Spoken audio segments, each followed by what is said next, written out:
He just slid right into the chair just as I was like, and 3, 2, and thunk, he just came in, and in one fell swoop, Adams just grabbed his cans, slapped it down on his head, and get some new people. Hi, my name is Steve Kraus. I'm the creator of this thing, and they allow me to DM this in D&D 5e in the very dark fantasy world of Evandale, where everything just dies. So I'm Eric Malave. I'm playing Shahid al-Zafar, your local neighborhood warlock. Fun fact: so the Sand of Time, Shahid's book, it came from the title came from the fact that Shahid was gifted an hourglass from his mother, and she used to read him a poem that said, "One by one, each tiny grain of sand flows downwards in a steady stream of time, measuring grain by grain each passing moment of this fleeting life until the glass is emptied, and all that remains is a mound of memories, a remnant of a lifetime of living." So that always stuck with him. So when he created his book talking about the memories and such, he named his book in honor of his mother, The Sands of Time. So, my name is Kevin Adams. I play Renault Umbert Noreau, and he is a tinkerer, and he is of the variety of not sure at all what's actually going on, but he's really good at pretending.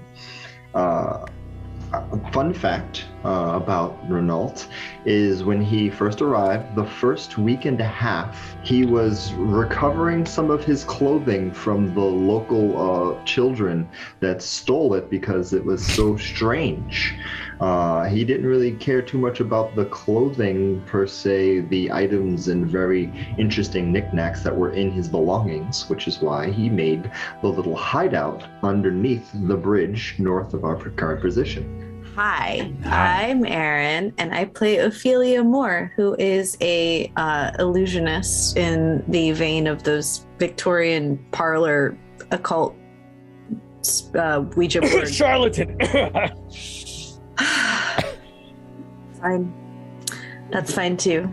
And I have cough drops for that gentleman in the back.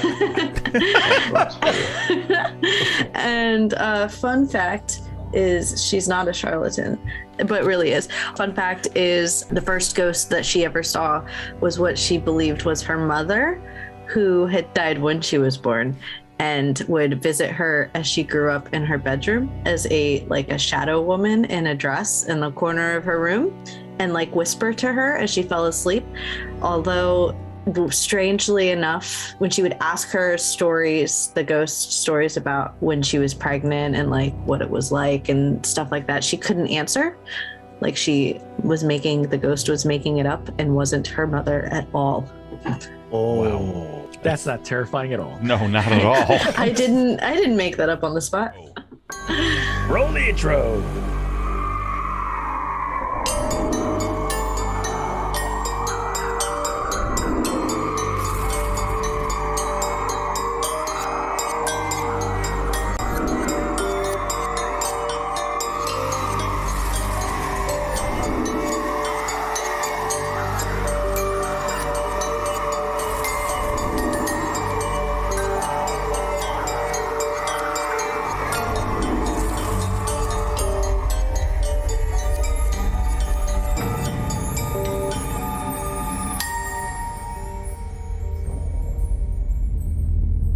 Standing in front of you, still on the other side of some metal shelves, this thing stands. It just fired a shot off of some sort of double tube mechanism on its arm. You can see it. It has... Shahid, you've seen demons before, but never of the metal variety. Ophelia, you just dodged out of the way. I'm going to allow you a single action. Let me paint the scene for you really quick. It's about 30 feet away, about 25, 30 feet away. There is a large metal shelf just in between the two of you. It's shot through the shelves. There's nothing there. Most of the shelves in this area are completely empty. Now, that is on the back side of this warehouse, which is where you are. On the front side of the warehouse, on the front half, it's mainly workshop tables and other things like that. Most of this looks like it has been abandoned. Some of the fire has occurred, and you can see a portion of the windows have been blown out, and it looks like sear marks are just on the inside wall on the front portion of the building. And kindly remember, where you are spans from the back to the front, approximately 150 feet in length and about 50 feet wide. You four are in the rear half. This thing is about to kill you again. What are you gonna do? I think my instinct would be to cast what do I have? Thunder? I have to pull my character sheet. Thunder Wave. I think it's Thunder Wave, not Thunder, whatever the other one is. Thunderclap. Thunderclap. It's a cantrip, and I'm sorry. And she's going to grab her planchette and kind of like instinctively point it, like slash point it towards the machine. Okay. And Thunderclap will affect everybody within 100 feet. What is the saving throw? It is a con save. Con save? Yep. 13. Okay. Everyone roll. Yes, sir. Oh. Renault and I have the same thing. If they fail or if they succeed, what happens, please? 1d6. Okay. Anyone fail? We both did. We both did. I'm sorry. Ophelia, roll. I don't think I need to. Do I need to? Yeah, it's 1d6. I think. Oh, my d6. I'm so sorry. Got it. Oh God, I'm so sorry. 6. Oh, God. You're so effective. This thing it rips right through the area. You see the shelves kind of shudder and shake a little bit. Meanwhile, what happened to the two of you with 6 points of damage? I am thrown off from my original path as I was going to start working on the panel since I got access from the simulant to do a diagnostic on it. And so I'm just falling back kind of shocked at that ridiculous amount of power that hit through my body. Shahid? Yeah, Shahid was about to approach Ophelia and go, "Look out!" And as soon as that blast happens, he's like, boom, off of his feet, and he slams back into like these boxes and like all like ass over tea kettle, and is like knocked behind them. Ugh!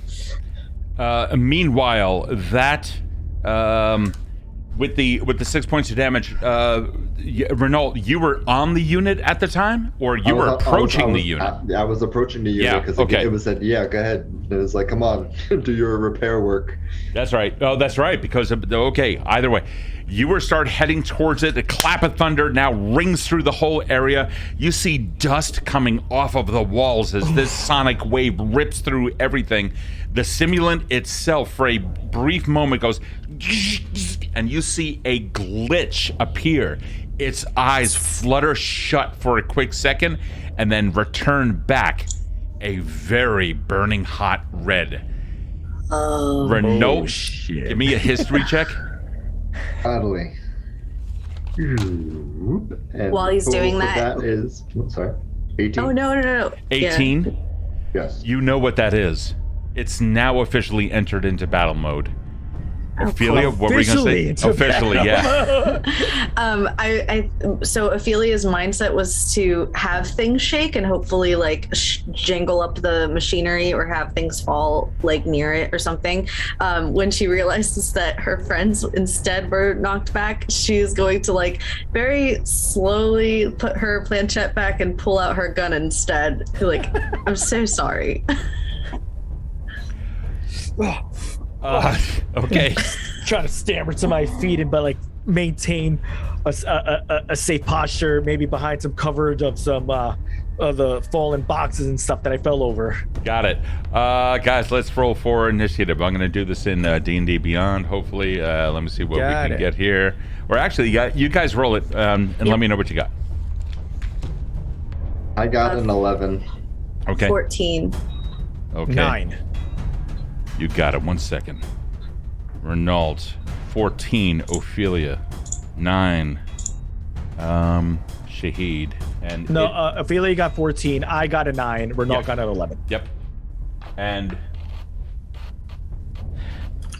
22. One, two. And he rolled like a 2 and he's got like a plus 20. Go gadget legs out the window. No, it's legit. I rolled a 20. So. Shit. Okay, all right. get that thing out of the way. Get that out of the way.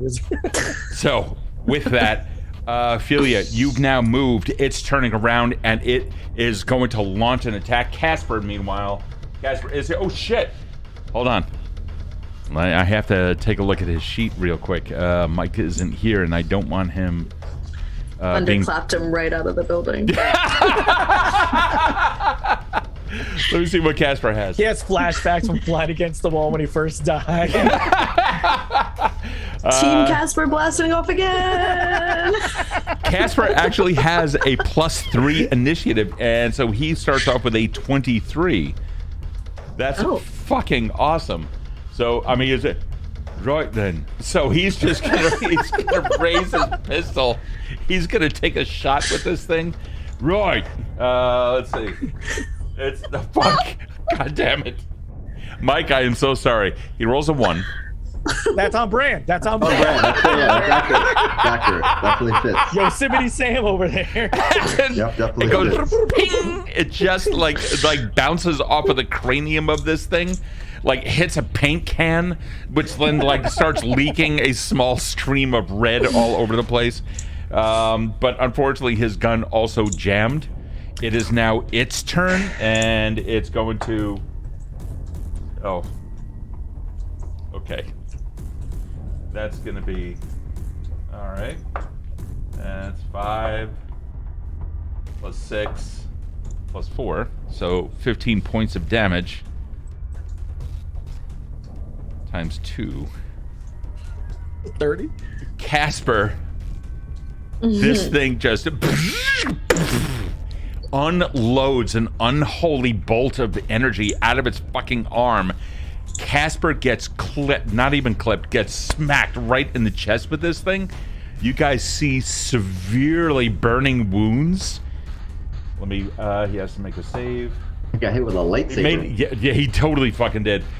He rolls a 20 for his con save, so he's not going to, it's not going to continue burning, so that's all right. He took 3d12 of damage, a total of 30 as a crit. He lands down on the ground, only 8 hit points left. Wait, Casper or the machine? Casper. This thing shot at Casper. With that, Ophelia, you're up. Oh, Jesus. By the way, these amazing people gave you a +1, +2, +3, and +4. I'm keeping track as always. Yeah, +4. Okay, cool. So she watches that whole thing happen and stands up, like brushes off her skirts and then like points her pistol at the thing and says, "Oh no, you don't," and fires a shot. Okay. I gotta find my thing though. Hold on. That's not a dagger. Cool. I guess I'm going to add this now. Gun. We're not really good on D&D Beyond. We do everything typically in Foundry. Hey, wow, thank you so much for the resub, buddy. Got it. I got it. Here we go. It's equipped. I'm going to shoot it. Okay. 10. 10 to hit. It bounces off of its very thick chest armor. Barely a scratch. With that, she's gonna look at both of you and be like, "Planchette it is," and tuck that bad boy away and pull that back out and duck and hide. You're hiding. Okay. I don't think I could do anything else with it. I don't think I could shoot twice with it. No, you can move and you can take an action. Yeah, so my action was shooting, my movement is hiding. Gotcha. Okay, we're now down to Renault. What do you got, buddy?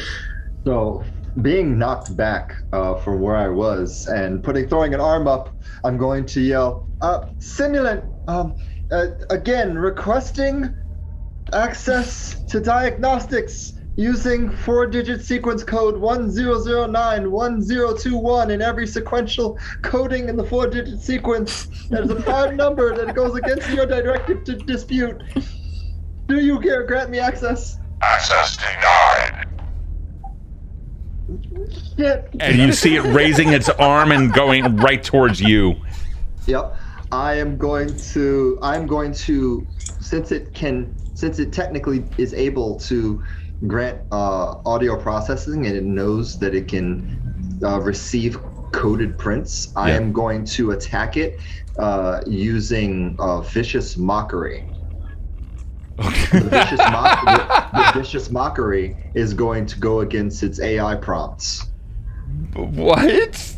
Okay. Since it can say yes or no and give an answer, I'm going to try to overload it by casting a spell, which should do that appropriately. Dude, I better hear that string of insults.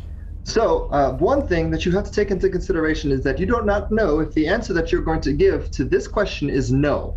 The next thing that you're going to have to consider is if you do answer no, would the possibility of another question be yes? But that's not the question I asked in the first place. So is the answer no?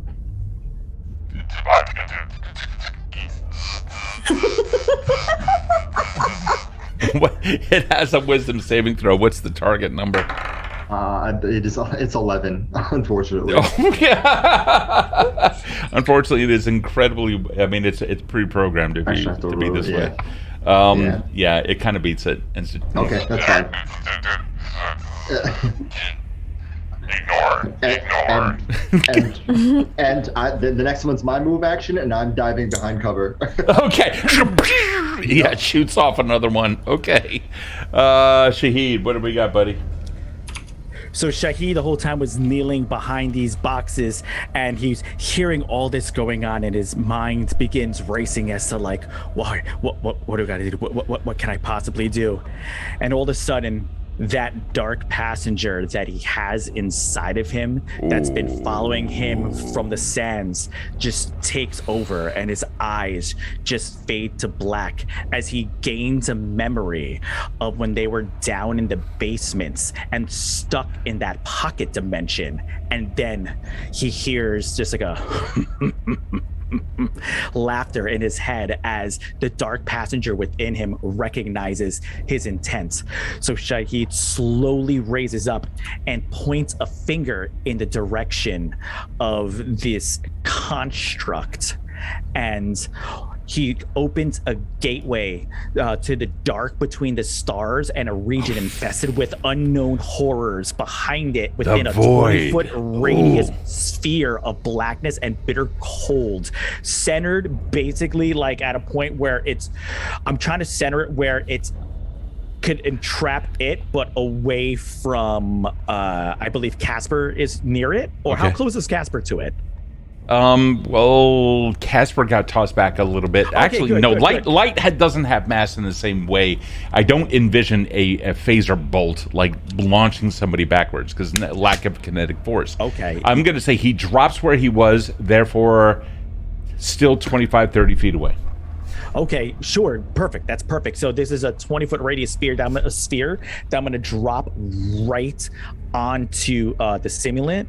This void is filled with a cacophony of soft whispers and slurping noises that can actually be heard up to 30 feet away. No light, magical or otherwise, can illuminate the area, and the creature is fully within is blinded.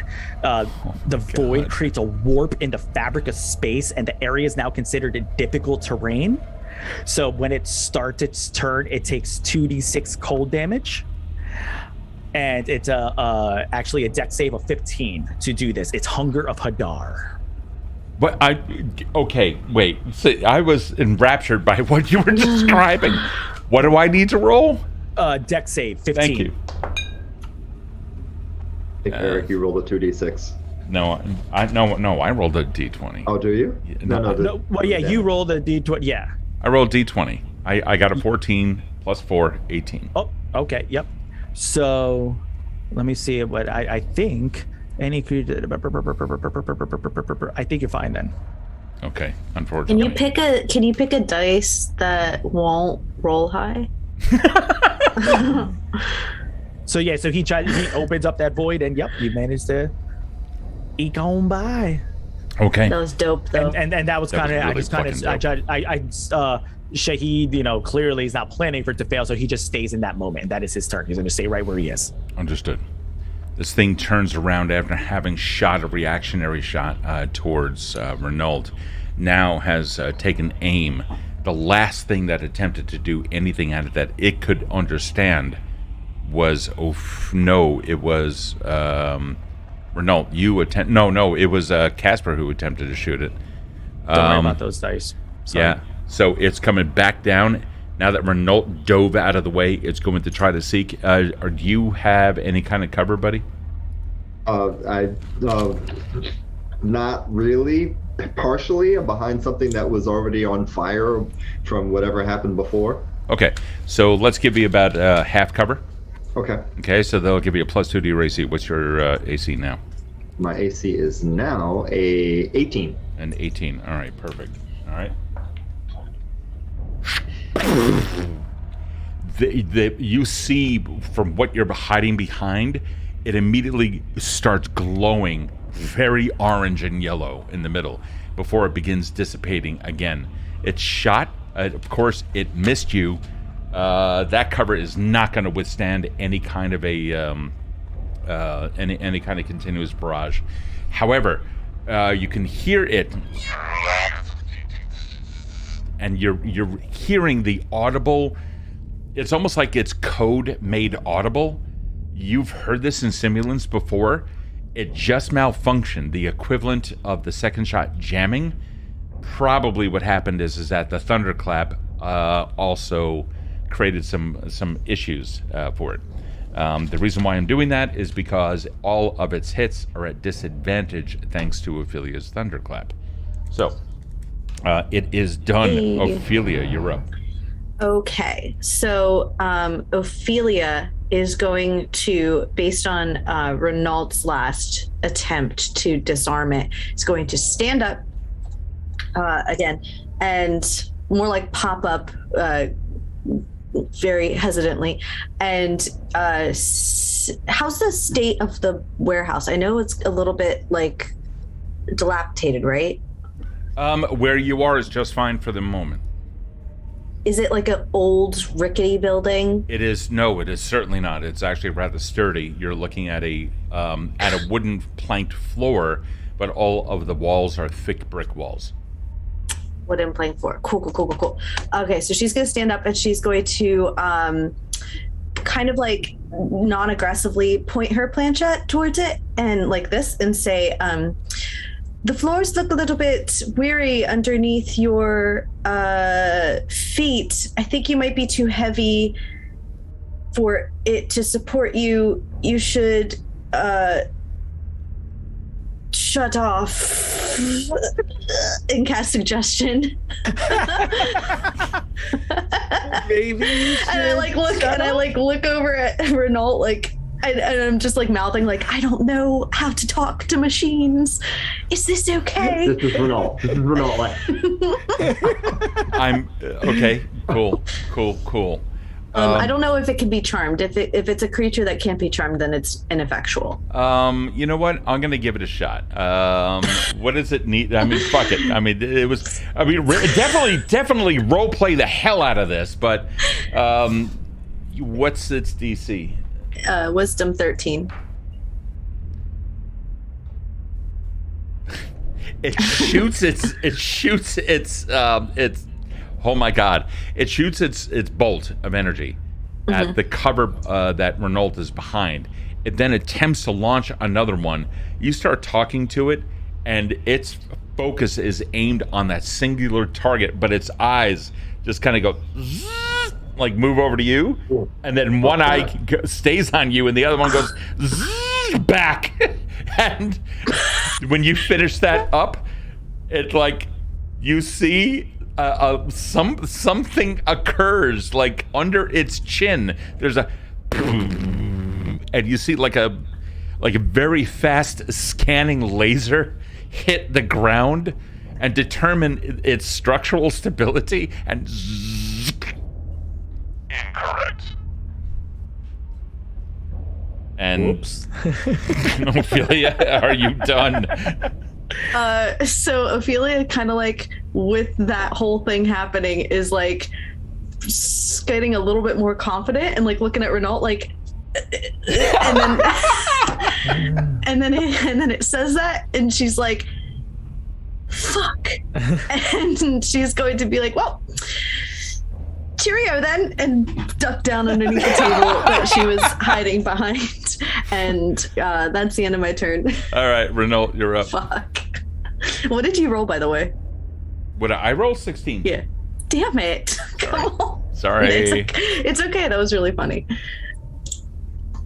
Again, attempt number 3. Please disengage battle mode to enter diagnostic. You are suffering from a malfunction, and I am the only authorized user here who can correct it. Override, not possible. Excellent.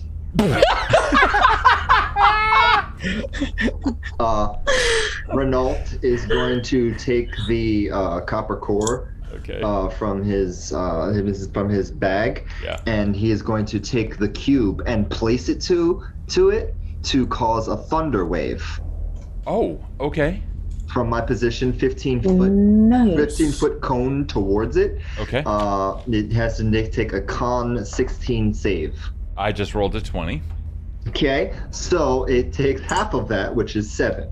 Okay. Wait, did I get that right? I think I got that right. Describe the effect. A wave of thunderous force sweeps from me in a conic manner. If anything is unsecured, it's completely unaffected. Otherwise, it is pushed 10 feet away from me. Okay. I set this up in the combat tracker within D&D Beyond, so I can now roll things a lot quicker. Gotcha. Alrighty, so here we go.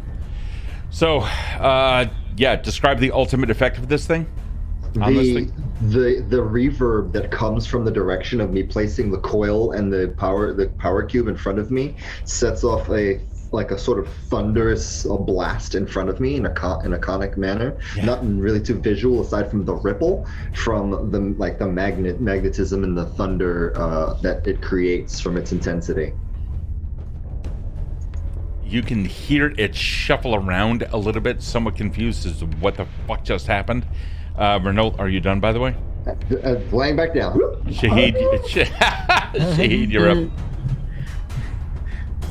So, as he sees this happen, he just calls out, "So what's the play here, guys?" And as he says that, he's gesturing up with his hands like this as the shadows just gather like tendrils around both of his arms, forming two inky skulls, and he's going to just cast 2 eldritch blasts at it as he's trying to call out like what the hell to do next. So here's the first one coming out at it. Okay. That is a 20. That's a 20. It hits. All right. And then the second one is a 10. Okay, so that one misses. The 20 totally takes effect. Give me the damage. So that is for 10 damage. 10 damage. Fuck nice. yeah. Fuck yeah. You saw a small laser come out. It had to take a look at this as akin to like a reaction. In this case, we're going to call it a legendary action. And you see a laser start, whatchamacalliting? Mending? Attempting to mend. Melting. Yeah, it's trying to weld some shit back together that you just did to it. It's not too happy, and because of that, the way that I did this, every time it does that, it loses 1 action during its turn. So, ooh. Yeah. Ooh, emotional damage. Emotional damage. Shahid, are you done, bud? Yeah, I'm done. All right, here we go. Round 3. That seems to do the trick. This thing turns, it locks, get right on Shahid. And you can see like the 2 tubes, they come out of the arm and then rotate to present 2 new tubes. It settles back into the arm, and you've got, I'm a warlock. It probably hits. Give it to me. Yeah, it's okay. We got this. Renault, how far away are you from Shahid? From Shahid, I was closer to it, so I'm probably like 15, maybe 20 feet away. That's gonna work. I'm closer to the simulant than I am to Shahid. Yeah, but you're still within 30 feet of him. Let me be your Huckleberry. everybody. Give it to That's me, baby. fine. Okay, you got it. There is this thing. Oh my God. Okay. Oh no. Come on. You got it. You got it. It's like a it launches something that appears to, like, you can see the sonic blast of this thing. Okay. It's launching a thunder cannon at you.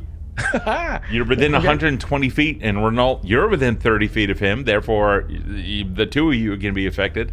Ophelia, how far away, in honesty, were you from Shahid? I like that you said in honesty, because I was about to say I'm not even there anymore. I just you know me so Intelligarium. well. How far is the Intelligarium? Right. In my headcanon, I was kind of in the middle of both of them. Okay. All right. So Fair. probably within whatever you are doing. Everyone, please make a dex save, and this includes Casper. Let me get Casper in on this. Oh, I'm Damn. good. Ooh, 21. Nice. Yeah. All right, Casper makes it. Good Nice. story. 8. Okay, so we've got 22 for me. 22 for you. 21 for me. Okay, it's going to be half on a success. It's a Okay. DC 20 dex save Damn. for a total of 5d10. Oh my Let's God. Give it to me. That is going to be 41 and a 3d12 thunder damage on top of that What? for a total of 22. Portal, sir? Who Wait, what, say, so hold on a minute. who What failed? Was Who failed? Under? no, it was me. It was me. So Okay. what's the total of that? You have a total of 63 hit points of damage. Yep. And it's halved? It is halved if you succeeded. So, Oh, got so him. yeah, so this thing, right? So Shahid like boom, like misses the first one, gets the second. What's the plan? He's looking over, and then as soon as you guys see that, it's like boom. Steve, the Like- chat I is got it. I know. I'm on it. I'm on it. His blast, and he just lifted off of his feet, head thrown back, slams his head against the wall, and it falls to the ground in a heap. Renault, what did you get? I got a 22, so I got half of 63, which is more than my health. Yeah. Okay. Ophelia, what did you get? Yeah, I'm down too. So I got a 21, but that's halved, so it's more than it. So Ophelia definitely was shaken back so hard that her squishy human head hit the table and she's unconscious. Okay. Amanda, I heard all of that, and chat, I see all of that. There's a moment there that you hear someone crying out to you. Find your murderer! Find it! You hear that through time. You hear it ringing out here and there on all sides of you, above and below. You see Casper standing next to all of you. Renault next to Shahid, Shahid next to Ophelia, Ophelia next to Shahid, etc. All of you understand you are weightless. You can see your bodies laying on the ground, and you see somebody standing in front of you.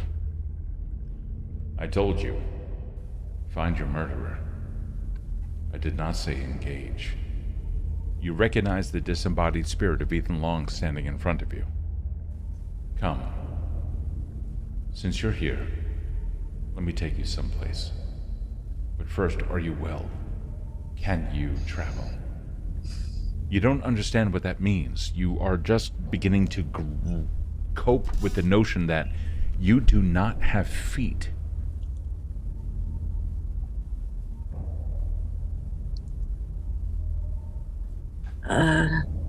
Ophelia, as soon as you begin to put air into your lungs to form words, you realize you have no body. You cannot speak, per se.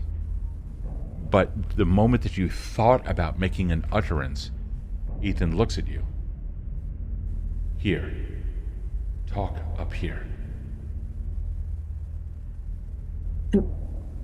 Am I dead again? You are not dead.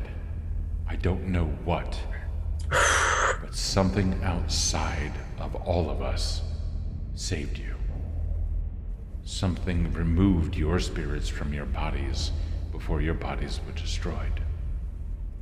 You're here now, and you will regain your bodies. Look. In an arbitrary direction, he points what would be down to people who understand what gravity is. But to you, you understand it's different. You look, and in whatever direction you look in, you see your body completely shredded by the damage it took. You see clothing, the fibers of being just disintegrated. Your flesh ripped straight off a bone. Your skin itself just almost like peeled back from behind, as if someone were to grab a hold of every portion of skin all at once and pull it off of your skeleton from behind. You see the horrific state of your body, but as you do, you can also see that sinew is being stretched by an unseen hand, and muscle slowly reforming. You will not be able to see that which did this to you, and your bodies will require some time. But travel, come with me. We have a place to go, if you are able to move.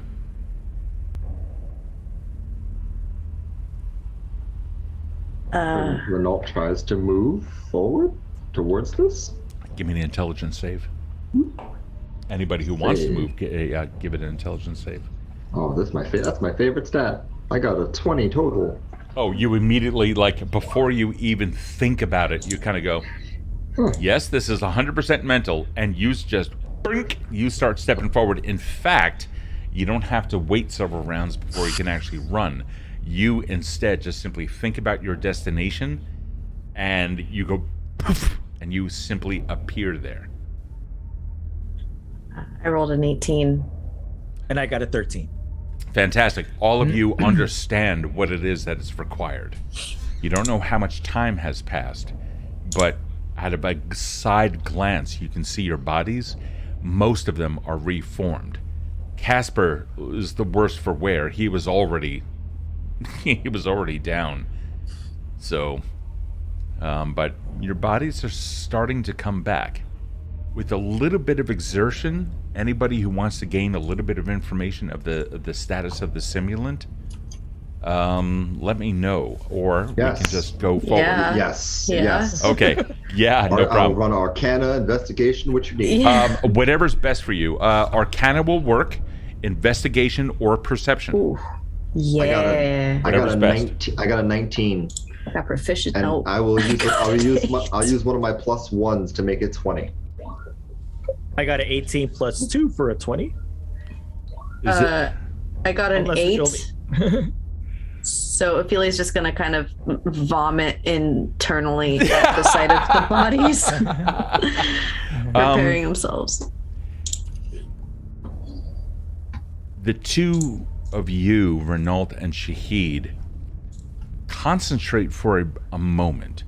Renault, what skill did you use to roll? Arcana. And Shahid? Investigate. Thank you. Renault, you end up tapping into the natural force of the land. And through a process of elimination, of removing any of the magic from the area, of understanding the inner workings of the true nature of reality, you are able to find the simulant walking. It's almost as if it has the equivalent completely out of game. It's almost as if it has almost an anti-magic field around it, but there is no field. It just simply defies magic. It relies on a different set of physics, if you will. Yep. Shahid, you take a look, and through a series of mental processes, you manage to filter out those things that are currently around you, such as the ether, the astrals, everything. You see stars and stuff. And mentally, you open up a rip in between this plane and the next, and you look down, and you move that rip all along until finally you're able to see it. You even at one point, inadvertently perhaps, because the rip almost appears like a physical tear in reality to you, you kind of reach for it, even though it's 50 feet away. And that's a completely arbitrary figure. It could be 50 miles away, and it wouldn't make any difference. But it might as well be 50 feet away for purposes of illustration. You almost want to reach for it, and that's when you realize your hand extends the full length. It is the exertion of your will that allows you to do this. So, the two of you see the simulant now already at the windows, and you can see bright but silent battle going on. The bright being caused by beams of light of some kind being emitted from this thing. And you'd also see a glitch occurring every now and then, causing it to spasm slightly. On those occasions, it misses its shot completely and ends up destroying something else. So either way, good or bad, with its hits, it's destroying that section of Fallen Drift, and people do not know what to do. Having said that, yeah. I would like to, from this state, since I can currently see the world as it is, Yeah. I want to try from this state to cast Shatter on it, from where I am, not from my body, but in this form that I'm in. I want to try to cast Shatter on it. I'm going to cast Shatter on it. On the simulant, as I can see it. Its range is 60 feet and is not interplanar. Okay. I would have to say you before you waste it, you instinctively know that is not going to work. Okay. Then I'm just observing at this point. Okay. Ophelia, are you doing anything, or are you going to follow? I want to try something that probably isn't gonna work, but I'm just gonna do it for flavor. Let's do it. So, because Ethan Long said, "Speak in here," Yeah. I'm going to mentally cast Zone of Truth at the area around the machine and see if I could ask for its shutdown kind of code, and she's only thinking of what she's learned from Renault. She doesn't understand any of binaries or anything like that, but I think she's asking for a blueprint to see if maybe it can be swayed or compelled to provide it in her head. You're reaching out to something and requesting a blueprint of the simulant?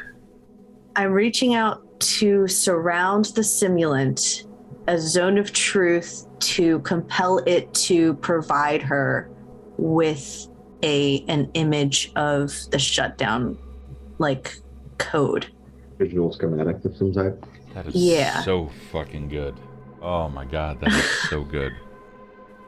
And I think she's coming at it from what Ethan said about doing it mentally, and from all of the thoughtfulness that surrounds Renault since knowing him, because she kind of thought in the beginning that he was out of his mind, like like a lunatic, and that was very, very incorrect, because as he's shown time and time again, everything kind of makes sense the more you listen to him. So I think from all of the times he has mentioned anything, she's putting that together in her head as sort of like a message, like an input to it, to get it, the output, get the or output, whatever. Okay. The good thing is that Ophelia doesn't know what she's talking about, and I don't know what I'm talking about, so it's great. No, you don't need to. You don't need to. You simply tell me what you want, and I'll try to interpret that. Renault, since you kind of chimed in on that, is there anything else that you want to include with this? But the zone of truth, based off of the way it's explained by Erin just now, it's a request. It's a request action, and if it can perceive the request action, not the thing itself, but the whole program, if it can receive that information, then and respond, much like I did with the audio thing. We're doing it in a place that isn't audio. We're not physically there. We're in another place interacting with it. Right. So I would say, yes, God damn it, do that. Like, yeah, that's it. Good shit. Keep going. Like, I don't have anything else to add to it. The first thing you pick up on. Mm-hmm. All right, hold on. Let me see if I can do this. Okay. Everything that you understand about that particular spell, you've cast it, I think, maybe twice. So you don't have fantastic experience with it, but what you do experience is unlike anything that you have experienced. When you cast it, you end up reaching out to something. That something allows you to tap into other things. You begin hearing whispers around you. And the whispers are on the same plane of existence as you, currently. You understand that these things are the internal workings of whatever that is. You begin to see the words themselves as they float around in the air, or rather, as they enter your brain. It begins to interpret it visually. And you see the beginnings of that which you requested, a schematic of some kind. Okay. While that's happening, I want to try to also, and I know that Zone of Truth is a concentration spell, but I want to try to cast message at the same time to kind of like direct that schematic to Renault through our minds. As like a... Give me a wisdom check. Okay. That's a saving throw. Where's my... No. Here you are. Yeah, I got it. I'm going to use an urchin. Oh, okay. I'm going to roll that. Yep, reroll. Nope, that's even worse. Really? I'm going to add all of the points to it. 4, 3, 7. You gonna blow your load? 8, 9, 10. Yeah, so I'm going to make it an 18 now. 7, 8, 9, 10, 18. Okay. You exert your will upon this reality, and in so doing, cause it to appear for both Shahid and Renault to see. Cool. So I think it kind of like, for flavor, kind of projects itself out of my mind, and so that they can both see. Yes. And Ophelia's too afraid to speak, so she's going to just sort of like gesture really quick.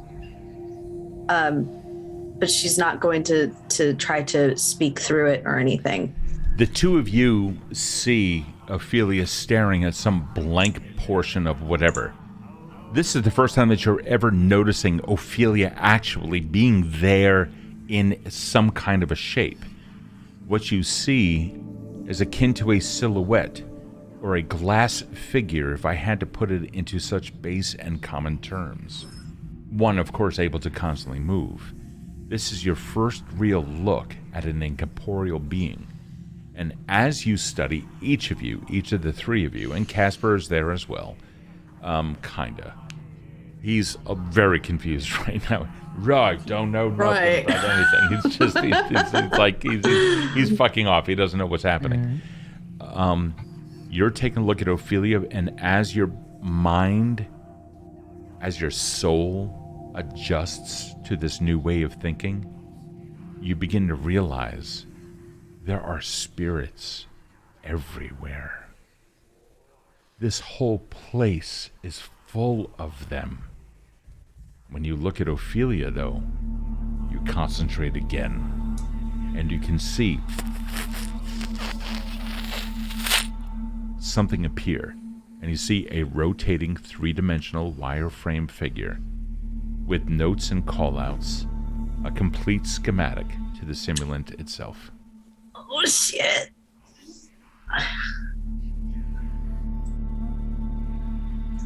Is there any like overlaying like energies coming from anywhere while this is happening?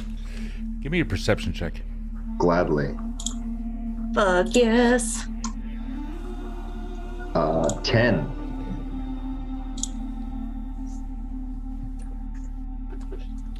You do not notice anything that you are still adjusting so very much to everything around you that you're not able to yet concentrate on something to provide you with additional info. And I haven't quite yet perceived Casper and Shahid, but I do see Ophelia, correct? Partial. Now that you've seen Ophelia, you turn and you recognize Shahid for being Shahid, and Casper for being Casper. You understand their personalities are kind of encapsulated in this soul form, and you can almost feel it. So, my perceptions are likely to be very similar to theirs, and I figured out how to move somewhat. I'm going to just be close to Ophelia. Just and you theirs. You are. Okay. And now kind of what she sees, I see somewhat. Yes.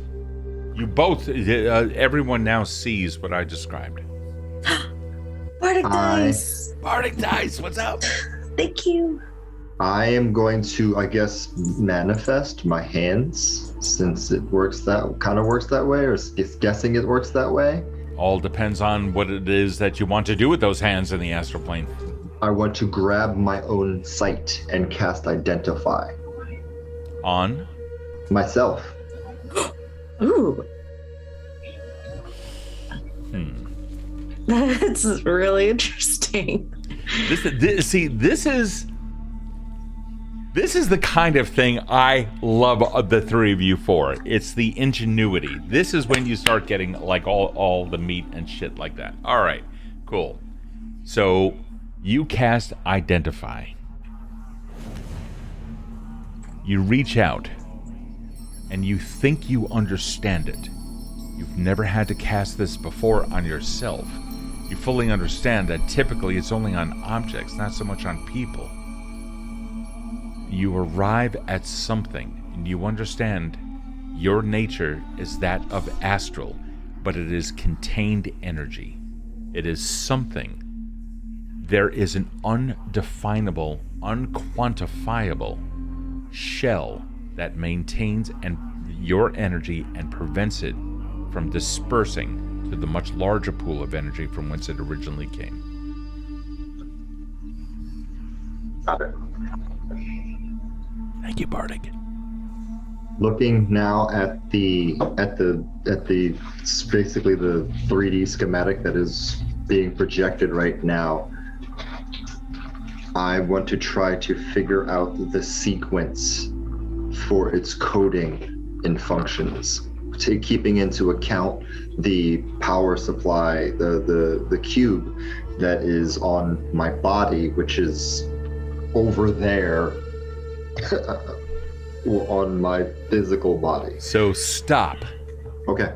You take a look over there at where your body is, and you see that thing is the highest constant. Hold on. Let me see if I can do this right.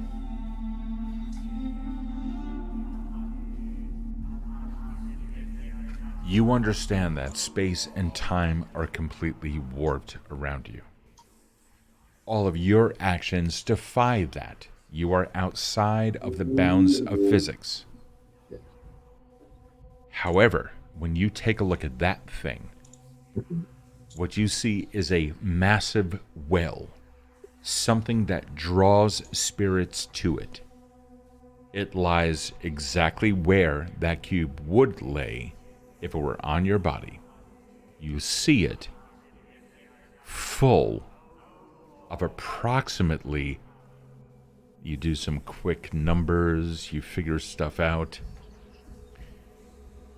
and you still can't quantify the number of souls within it. But you estimate that there is no room, no, that's not the right word, that there is no space, no, that's not the, you go through all the calculations. It has as much energy as it does because of all of the souls within it.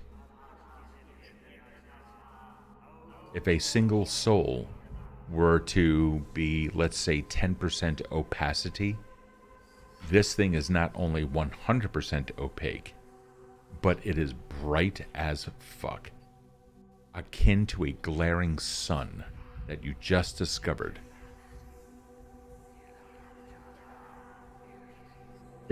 Is my turn done? I think I did my action and everything. I have an idea, but I would want to. We are out of initiative, but I'm very curious what Shahid is doing.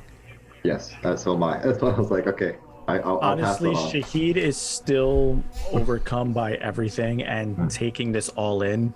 He feels he has an understanding with his aberrant mind and his telepathy, kind of how to maneuver in this space and just exactly what it means to be everywhere and nowhere at the same time. So he definitely gets that.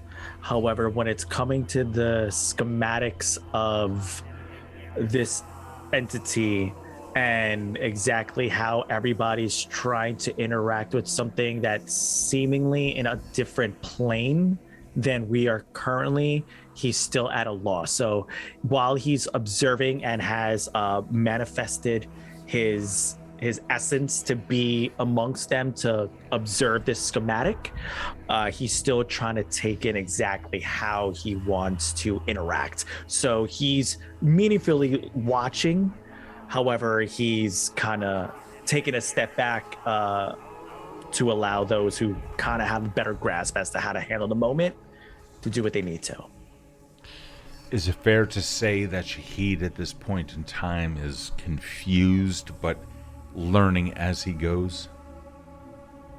Yeah, the simulant is a million times beyond him, and it's beyond him even pretending. He's just kind of like, I'm a student, and I deal with everything from the past. This is clearly well beyond what I know, but as a forever student, he's enamored by where the mind of Renault is at and how quickly Ms. Moore is picking up on it and actually able to kind of follow in tandem.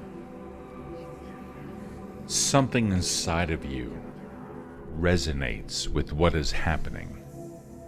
You're trying to connect to it, but that connection is faulty. You know the information and the understanding is there. It's just under the surface. Something is preventing it. Something that you've had happen before. Something that seems like... Give me a wisdom save. Total 19. 19? Yeah. 16. 16. Thank you. I was waiting for Shahid. It was just Shahid's. Good. Mine was a 4. Shahid. Unwillingly, something comes back to memory. You remember the ground beginning to shake, and then something rising up out of it, surfacing, and then a baleful roar carried itself across the land.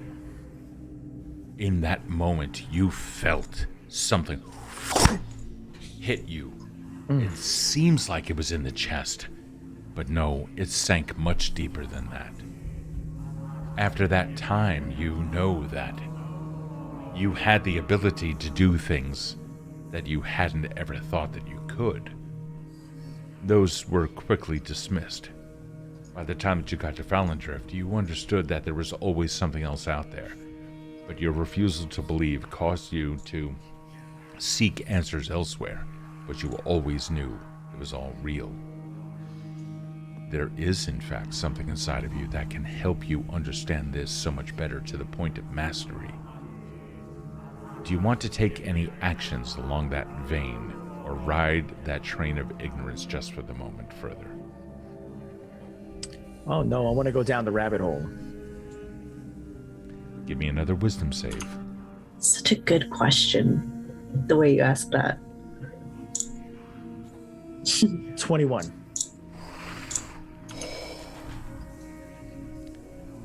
There was a time when that which came out of the earth in that moment and eradicated your family, but you pushed it away.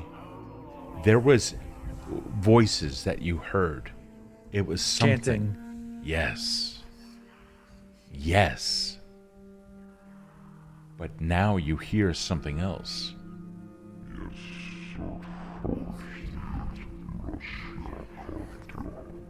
What languages do you speak? Any language I desire with tongues. Providing you cast tongues. I shall once I hear. Absolutely. So as soon as I start hearing a language that I can't decipher, I just quickly lower my head and allow that aberrant mind to open up and listen in, and the jumbled words start making a little more sense as I now understand them with tongues. Okay. On myself. Okay. All right. Totally cool. There is something that you hear. The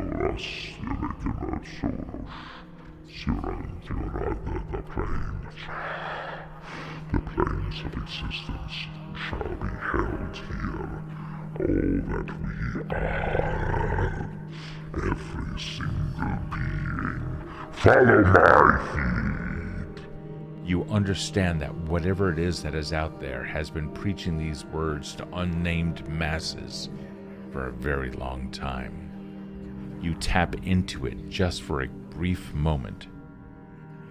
You kind of feel that eyes are on you, however. May I have a stealth check?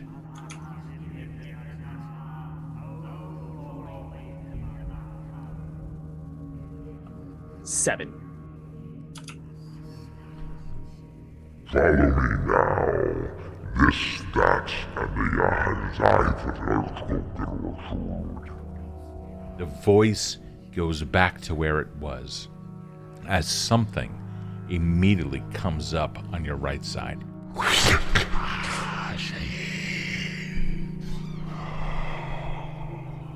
Tempting with the powers you know nothing about. Go back to your world of ignorance, Shahid. Everything that you are is just fine. Find comfort in that, and go to sleep just for the moment. May I have a con save? Absolutely.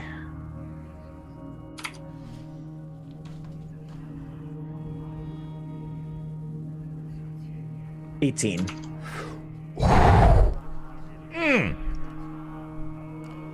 Just for the moment are the last words that you remember. It detached your independent thoughts from your soul, and in so doing, also removed any filters that your mind may have placed on you. Self-imposed restrictions. Give me a perception check with advantage. You got it.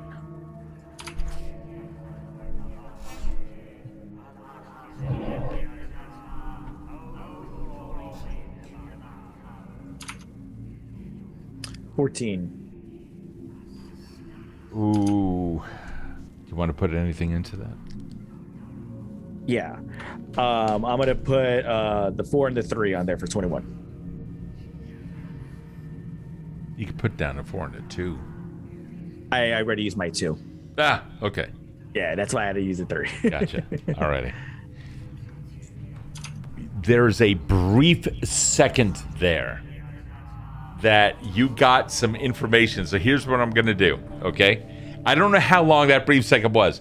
May I have from the chat exclamation point D100? Let's see what I have. Let's see what we get. What do we got, chat? Do it now. Look at Amanda going Do it nuts. now. 43. All right, cool. For 43 seconds, I'm going to provide you with info. Okay? Somebody Damn, that's cool. Adams, can you keep track of 43 seconds for me? Gotcha. You got it? Let me know when to go. Go. You peer back down towards your home, completely unfettered by any insecurities or willful ignorance. You take a look around your environment. You can see the absolute infinity of the universe around you, but you are very accustomed to focusing back down on the land. For the very first time since you first entered Fallen Drift, you do not feel a connection to the city. It is something that is alien. It is it is almost undefinable, but it is as if a dog for the very first time had been let off of their leash. Now so unleashed, you look back down at Fallen Drift, you see the city lying before you. If from any perspective you damn well choose. And you can seconds. What's that? 43 seconds. I stuttered a couple of times. Yep. 5 seconds worth. Okay. Let me think. In the northwest corner of the walled city, you understand that there is a tremendous power there controlling every... Seconds. Oh, you fucker. You fucker. Good enough for me. So good.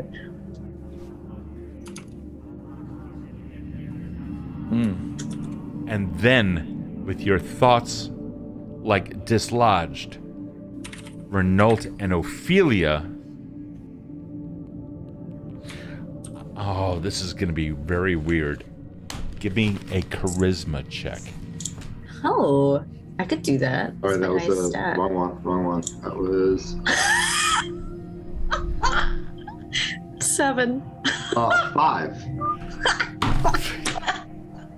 We're fucking ugly. No, it's not. No, you're not I'm fucking. pretty average, thank you very much. You're not fugly. Get back on track. Do you guys want to use urchins? Now's the time for that. How many do we have? You have after you spend these two, the party will have one left. I'm okay with. Actually, I'd rather not. I personally would rather not. I'll use one. I'll try. All right, go ahead. Reroll. There you go. It works. I got a 6.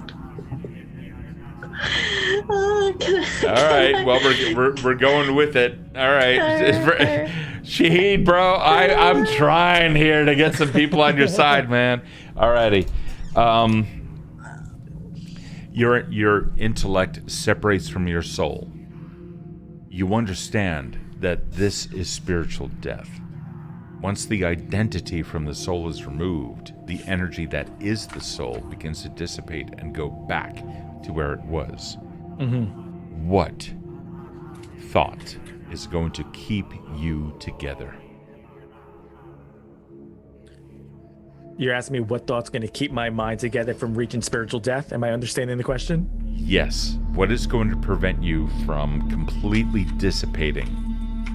We are talking final character death. Yeah. What is going to prevent your character from undergoing that ripping apart of the soul and losing identity completely? Absolutely. So it would, without a doubt, be the desire for the fact that now that he understands the fact that space and time are folding on itself and therefore is malleable and in one line, the fact that he even has an inkling of a hope at the chance that he could reconcile things with his wife and daughter is more than enough to pin him exactly where he needs to be.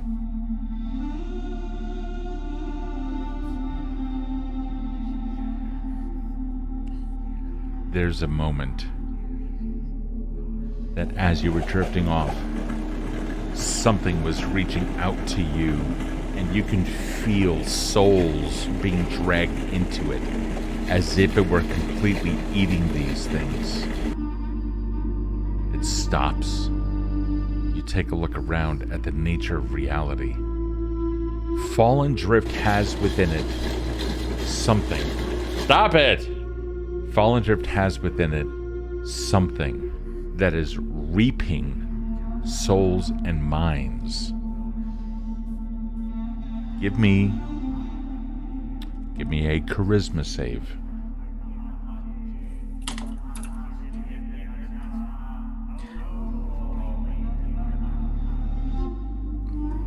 That would be a 26. Yay, Warlocks. You understand. You're not yet done. You find yourself looking at your body. You hold your hand up. It's heavy. You feel encased, almost restricted. You retain all the memories of everything, and so much of it seems completely unreal. You see the utterly destroyed metal shelves in the warehouse in front of you. You can see that the wooden floors, portions of it are still aflame and others just barely holding on. The simulant standing with its back to you, 150 feet away, still at the window. In the distance, your friends lying still, shattered remains. But somehow, someway, you can see skin slowly folding back together. You are completely healed. Whoa. Let me go back to Ophelia. What are you doing? I was going to ask, with all of this information happening, like in this weird new plane, in this weird new way of like mental projection, are we all able to comprehend what's happening in each other's own experiences? Like, were we able to hear the languages being translated with Shahid, and was Shahid and Ophelia able to understand the notes that were pointing to the schematic of the machine? And I'm going to say that there's no privacy in this, so yes. Cool. Is there any sort of additional information Ophelia can glean after experiencing everything that's happened? Yes. You understand by taking a look at the schematic, which is really nothing more than a projection of your own thoughts based on information that have been given to you through an external source, that at the heart of the simulant is a fantastic source of energy. When you concentrate on that, you also understand that on one side of Renault's hip, in a pouch or something along those lines, is a very similar source of energy. And you all understand it, that it is life that is fueling it.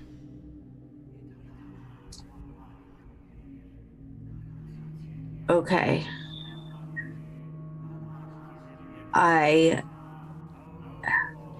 think Ophelia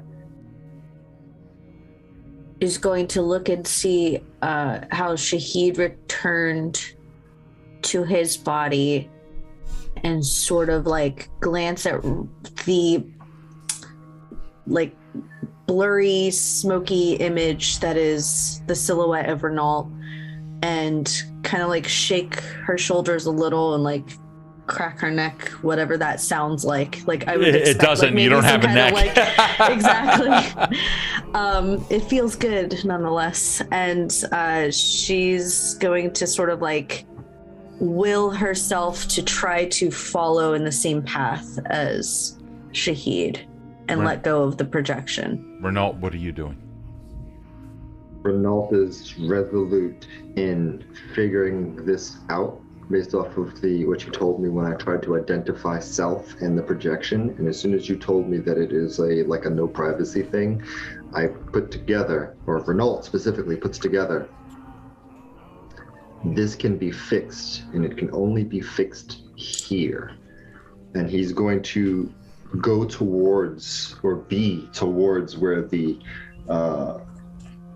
his cube is, and observe this schematic and try to manipulate whatever he can to match basically the coding of what he sees in front of him. So he's using the energy that he can in order to map exactly what's going on with the schematic that he sees. You are manipulating what in particular?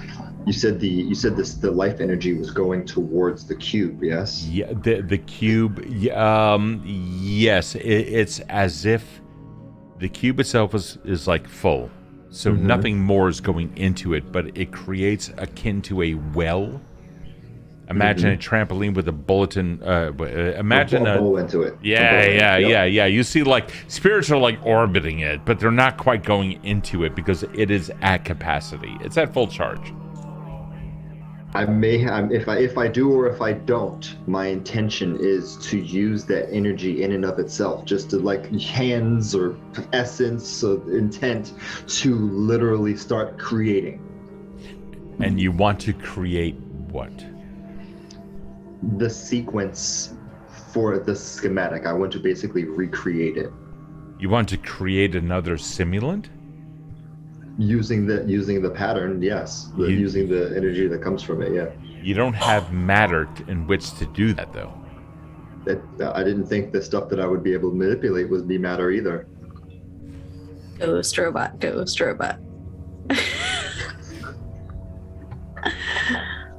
Ultimately, my ultimate goal here, and I know it's far stretched. Go for it.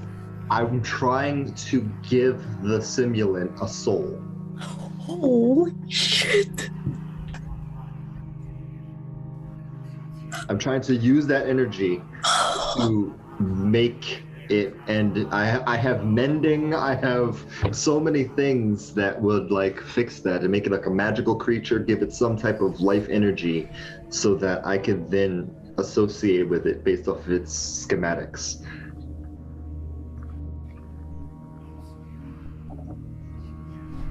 God, that's so cool. You want to give something a singular identity. Yes.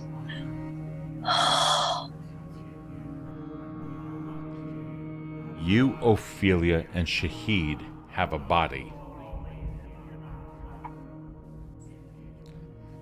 Casper also has a body.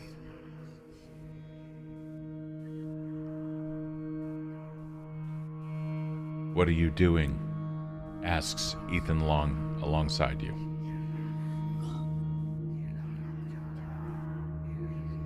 What are you hoping to do?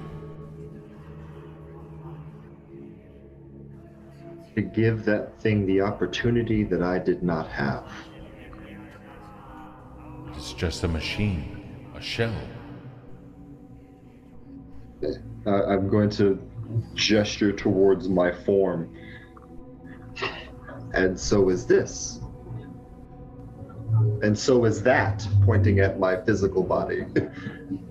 That is biological. It is created through natural processes. That is man-made. You want to give that a soul? Is it capable of having a soul? It is made by an idea, a series of ideas, a series of reactions, much like we are constructed, although it happened outside of the minds that existed before it.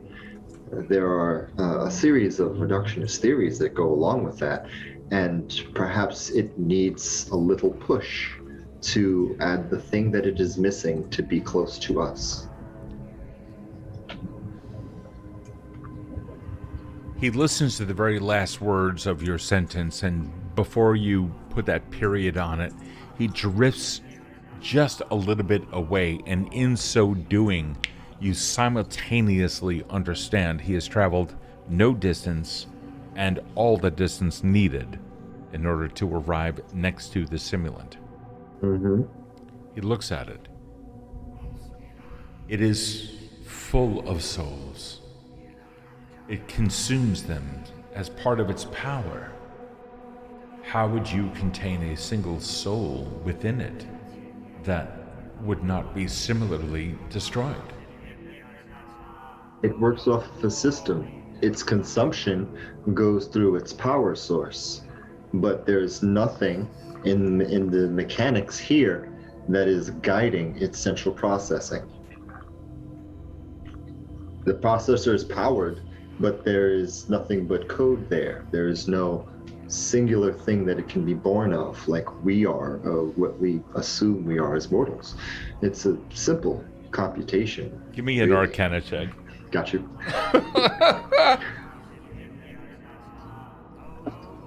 Now I want to use that urchin. You got it. Go ahead, man. Okay. Come on, a little higher. Oh, that was almost a 20. But I'll use what do I have? A plus. I use my +4 for this to make it a 20. Fuck yeah. To make it a 20? Yes. You're gonna need that 2 and a 3 as well. Yeah. This is very hard. Yep.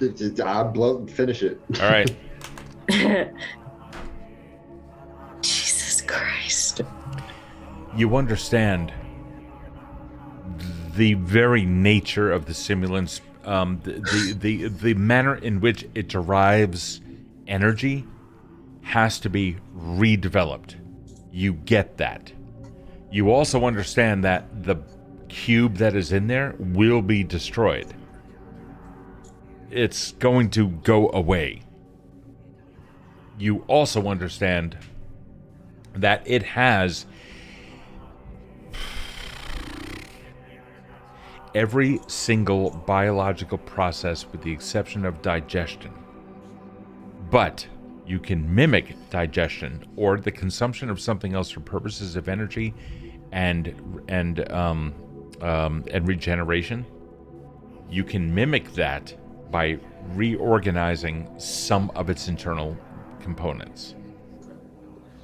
If you give me a second arcana... No, hold on. You got a 25. You spent the points for it.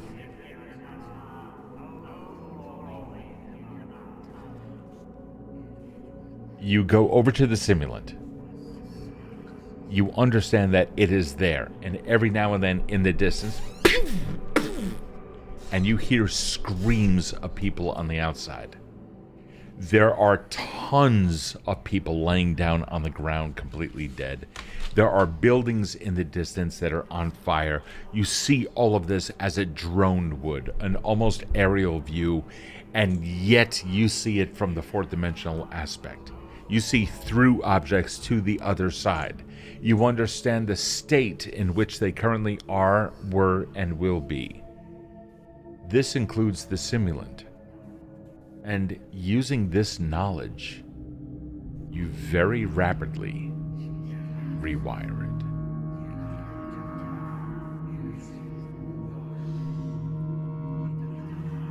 When you first begin to rewire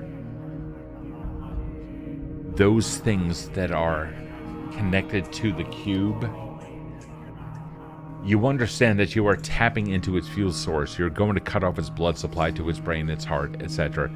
Those things, that's the analogy. You understand you are going to kill it. And if you do not do this correctly, it will die. Not the worst case scenario. People are already dying because of it. You died because of it. You found your murderer. This is your murderer that Ethan Long have been talking about all this time. And each time that it fires that weapon, somebody else dies. Do you have any problem with setting this thing to death, if need be? If I put it to death, it is not a zero-sum solution. Because if I put it to death, it concludes its current erasure of life powering itself. If I put it to death, I am also giving life. This isn't a fallacy. I stand by my initial engineering prowess. I'm doing this. And so you put your hands, which you manifested, your exertion of will upon another reality, directly into it. Shahid, you can see that thing on the over there, like 150 feet away. Now only about 6 seconds or so have passed. You're looking over there. You're trying to regain your balance. What are you gonna do? So what I'm trying to do is right now, as I notice its attention is out the window and it's loud as hell, I'm trying to use the cover of that noise to try to drag to safety some of the bodies of my compatriots, like to like safe pat, like one at a time, trying to drag them like away as safely as I can, try to preserve them with full intent on getting them back. I don't know how. I don't know what I'm going to try to summon to do this, but that's where my head's at. Yeah, no problem, man. You grab like what remnants of Casper's clothing there is, and then you drag him away, and then you realize his right leg is still there, and you kind of reach over and pull that thing back, and you pull it over. Ophelia and Renault and everyone else, you put them all into a safe place. It's going to take you a little bit of time. Yeah. But you're beginning to understand your actions.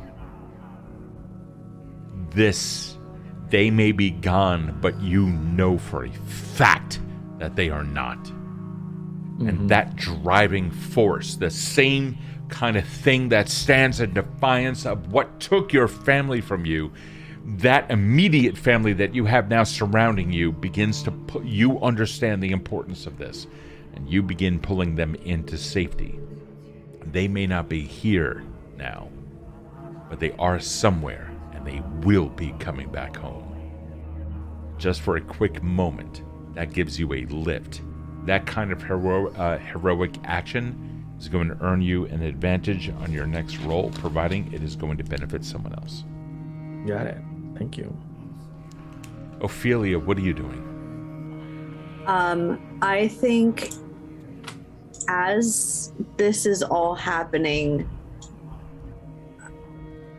Ophelia realizes, and I as a player realize I haven't done this yet and I can do this, that I could give inspiration. So, because I'm a bard. So, You've done it. Yeah, I guess comedic relief. So I'm going to kind of summon all of the energy I have, and my whole entire body was just rewired, so I'm sure it's very minimal, and reach towards, I don't think I'm going to reach them, like actually physically reach them, but reach for Shahid and Renault and say, I almost said make it so, but I can't do that. Do what must be done. And I'm going to cast, give them both Bardic Inspiration as I try to like recuperate. So whatever they do, they get a little bit of a boosties. I know it's only for bonus actions, but fuck it. Just give me the numbers, man. I love that description. I forgot that I have to roll it. 6 for one of them and 7 for the other. Hell yeah. So 6 for Either whoever wants the 6 and whoever wants the 7. I'll take the 6 and we'll give Renault the 7. Oh, fuck. Dude. Oh, with a 32. Cool. Renault. You know this goes here. You reach in this, and it's this tube is misplaced. No, this has to. And then you understand everything that you are doing. You are operating on a quantum level. You are putting things into particular places. You can feel a surge of energy come into you and an immediate guidance. You can hear Ophelia's words behind you, pushing you on, unlocking things that have been previously locked by insecurity or some other thing inside of you. For a brief moment, you have an absolute clarity of everything in front of you. You hyper-focus on the simulant, and you understand for the very first time there is no difference between this metal structure and that which you are, providing you make these couple of small adjustments. Ethan exists there beside you as a unique individual. What do you see?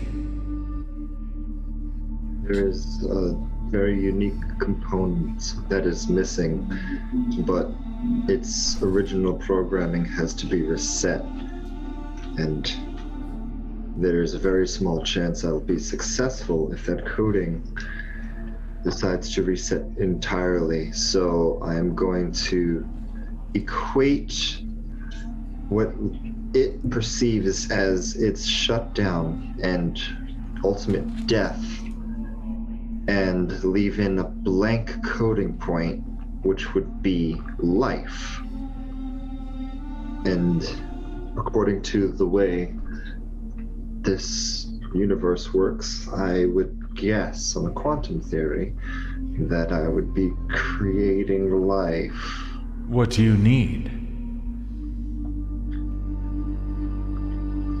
You understand that if you were to, let's say, peel back the borders or the boundaries or the physical object or manipulate the physical object of the soul cube inside of the simulant, you would end up releasing all of those souls in much the same way that you would pour water out onto a street, never to reclaim any portion of that ever again. You need something that is already contained that can then occupy it.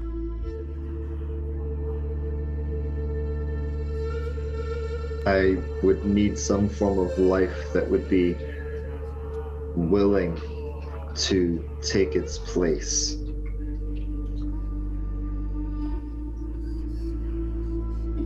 Just a small amount. You understand an emotional curiosity coming from Ethan. This is the man who had endured all of the tortures of the asylum and died while his body was being subsumed into some incredibly awful creature.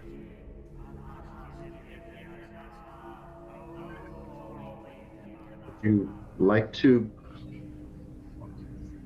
offer the chance, perhaps? I don't understand what that means. You are of presence, but much like this creature, as you say, has not been technically alive, according to our understandings of it. If you were to instead be in the place that would supply its very being, want me to occupy that? It would not be you. You would be reborn? Would I remember? Very unlikely. Would I feel? If I could figure that out, yes. You rolled, or rather, you have at your disposal a 32. You can say whatever the fuck you want, and you have the ability to make it happen. Overall, based off of two things, the sensor readings that it has access to, as well as the many sense of output devices that this has. Yes, the answer is yes.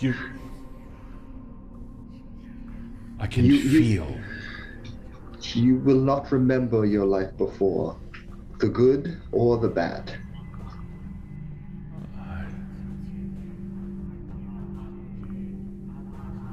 What do I need to do? You must willingly enter here at this point and offer me your last breath. I don't have lungs. You don't think you do, but... I know what you mean. Yes. You understand the emotional state of the individual spirit next to you. It is going through some turmoil. You see him remember everything. You see a fleeting glimpse of what it was like to have a portion of your body while you were still alive disappear from you, appear on another thing, and for you to continue to feel what that other thing is now experiencing. You understand what it is like to be disassembled through vivisection until you died. You understood what it was. You can see it. You can feel the pain. Give me a charisma save.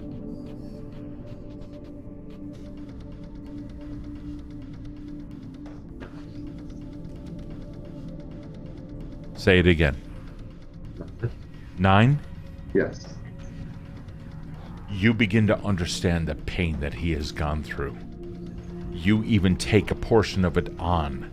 Emotion here, where you are, where Ophelia is the fuel of life, and you just drank deep of a poisonous well. Emotion itself, passion, pathos, that very thing that keeps people as individuals, that very thing that Shahid had that enabled him to go right back into it. Your experience... Focus.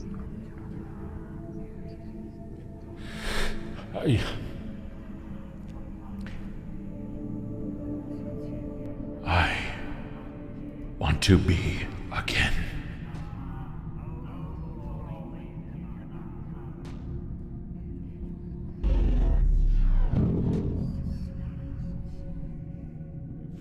You feel his presence disappear.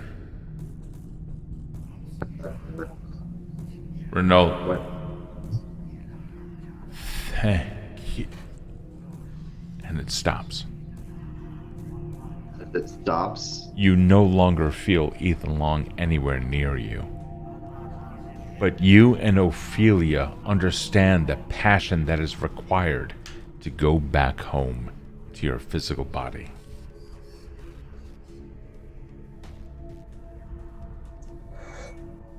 Am I still attached to this thing? You've made all of the necessary adjustments. You don't know what is happening, but there is a seeming veil that now separates you from the simulant. I would like to do one thing and then back off to see what happens. Go ahead.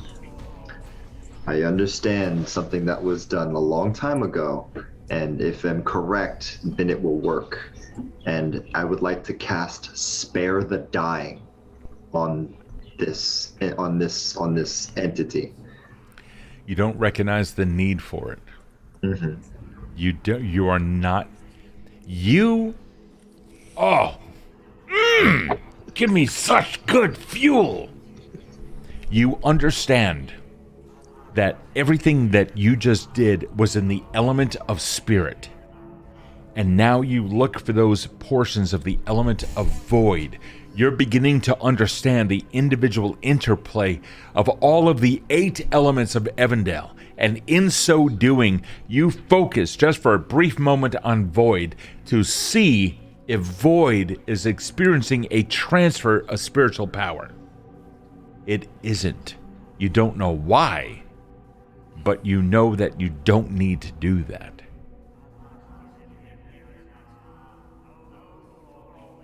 Step back then.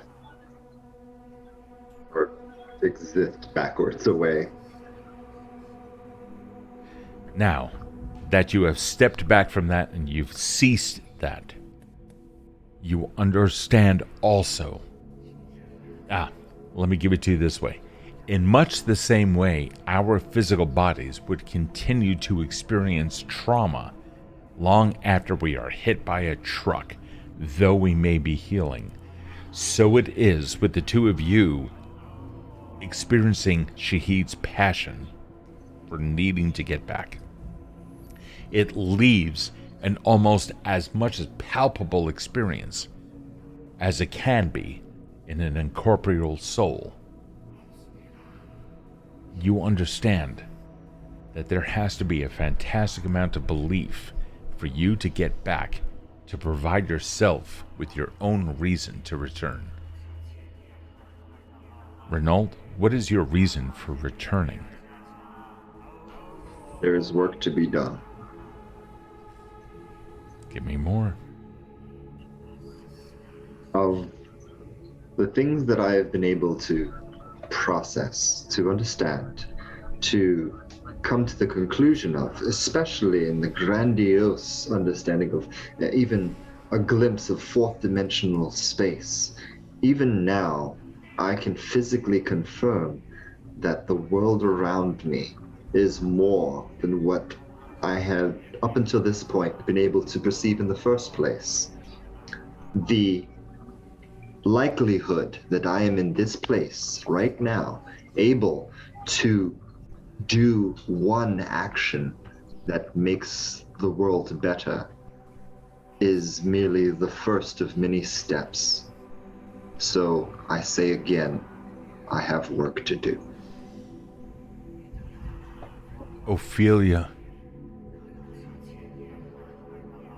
there's a disconnect between you and your compatriots. What are you doing during this time? You no longer recognize Renault, nor Shahid, nor Casper, those essences of personality encapsulated in a spiritual frame of some kind. You no longer recognize those presences. What are you going to do? Ooh. Oh, that's uncomfortable. I don't, while Ophelia may not recognize the presences, I think she can hold on to the feeling of like consistent passive validation that she's received. I think her whole life she's seen things out of the corner of her eye or in the dark corners of her bedroom, or spirits that would talk to her. And she was dismissed, she was institutionalized, written off societally, and she was forced to use that to get ahead as a charlatan, knowing that she was just conning people, even though she could sometimes still see the ghosts. So to have a period of time happen, regardless of who was there, if she can remember them or not, there were people there who believed her. And even if she loses the faces, or even if she doesn't recognize the scene happening before her, she knows deep in her gut, whatever that looks like now, that at one point she was believed in. You begin feeling something touching you, just here, just on the inside of your wrist. It's a pulsing of some kind, a wrist that doesn't yet exist. You can hear it in your ears, constant thump thump, thump thump, thump thump, thump thump.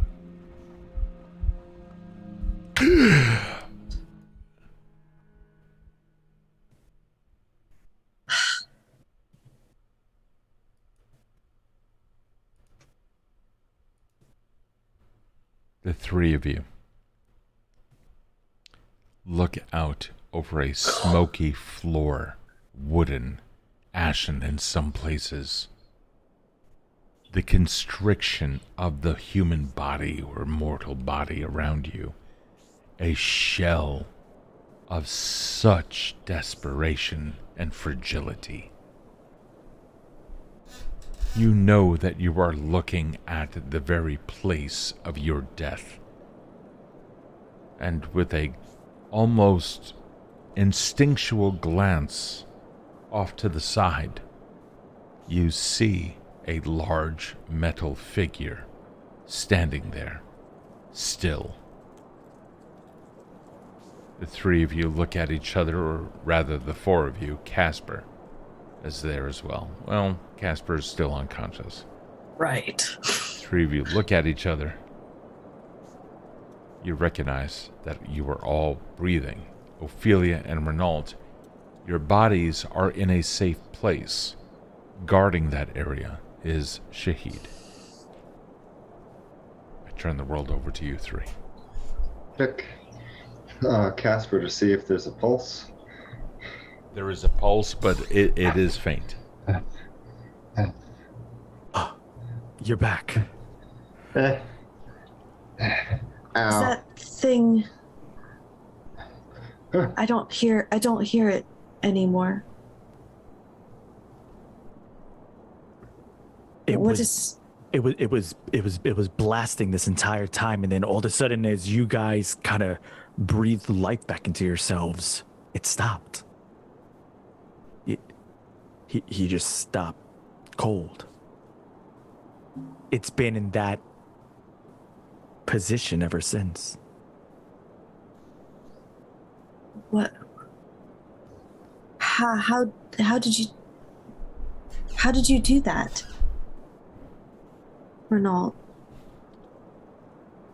See if anyone's dying outside. Oh. No, you're good. Oh, yeah. See if anyone's dying outside.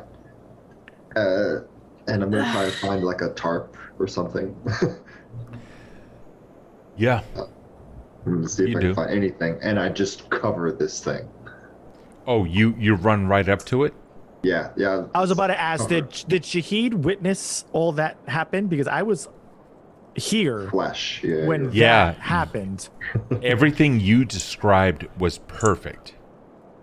That Renault has to cross 150 feet that's a separate topic, but you weren't able to witness everything that Renault and Ophelia just did since you returned. Right. But your description was fire. Okay, excellent. So why did it stop?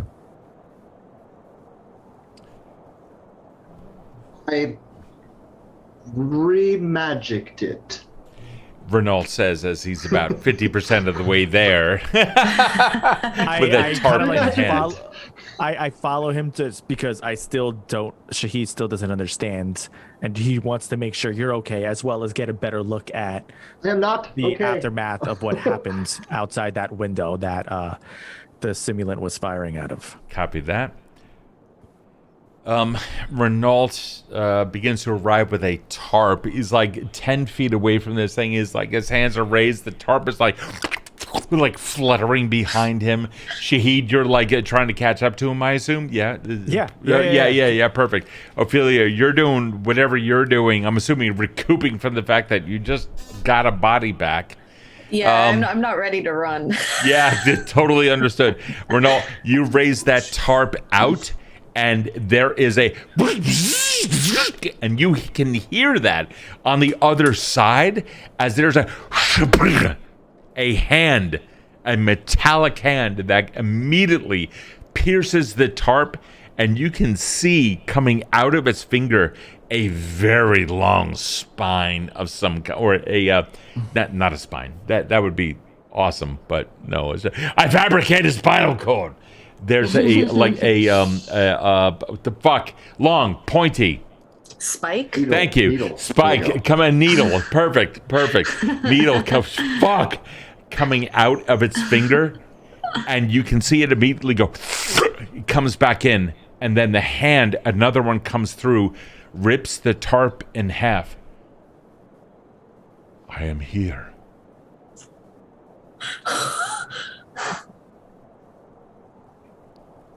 Hello.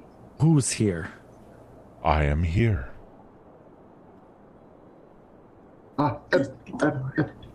Shahid.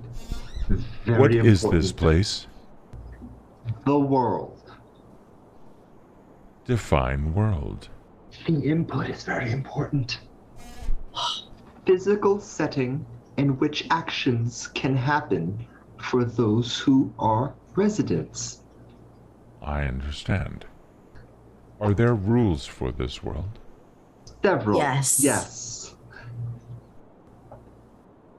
In both the minds of, well, in the minds of all three, I say, what does he mean by that? Awesome. In my mind, to both. Also, clearly we should teach it to be good. Define teach. No. In my mind, that was a message. Define teach. Oh, fuck off. I knew it. It is a process in which those who are being taught gather information and are able to break down that information to better themselves alongside the teacher. While you are talking to it, you can see that there's a flickering of light in its right eye, which, by the way, are more akin to a whitish blue than anything. And it's somewhat duller, not that intense red that you had seen previously. Furthermore, it processes what you're saying. Every time you say something, you can kind of see the glowing emanations of it going up and down in correspondence with anything that anyone says.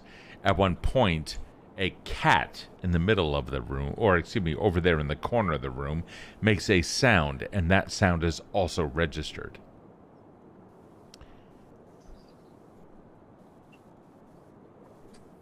I have a name. It readjusts itself a little bit more.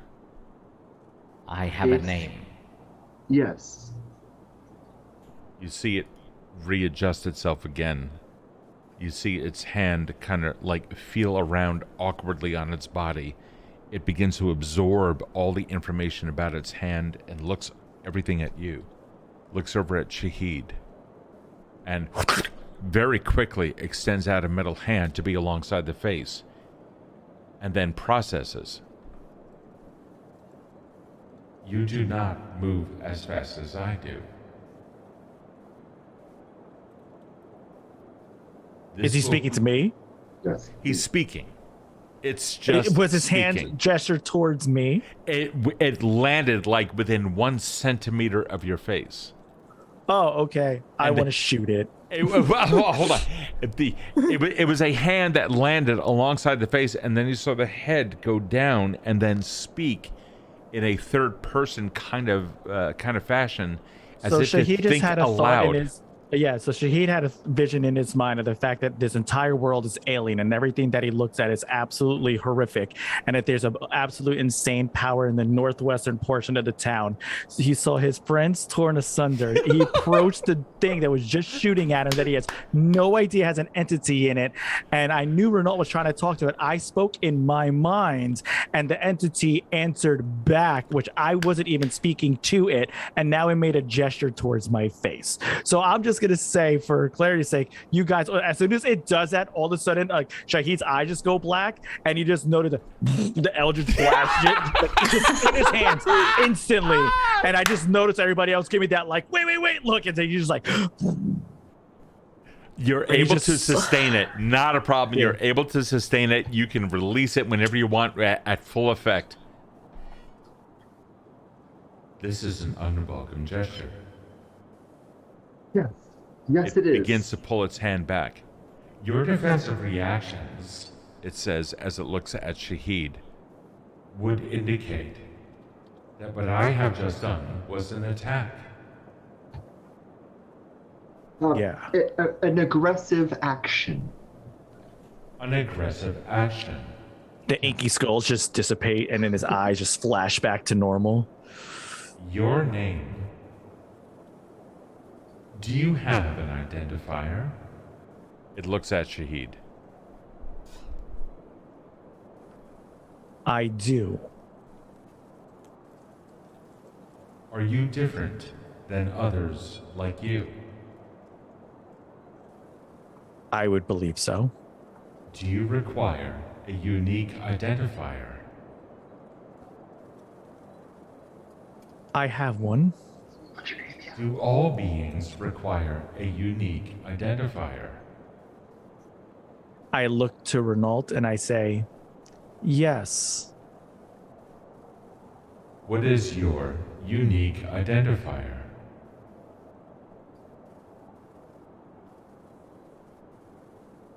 Ally. It lowers its head, processes, and then looks at Ophelia.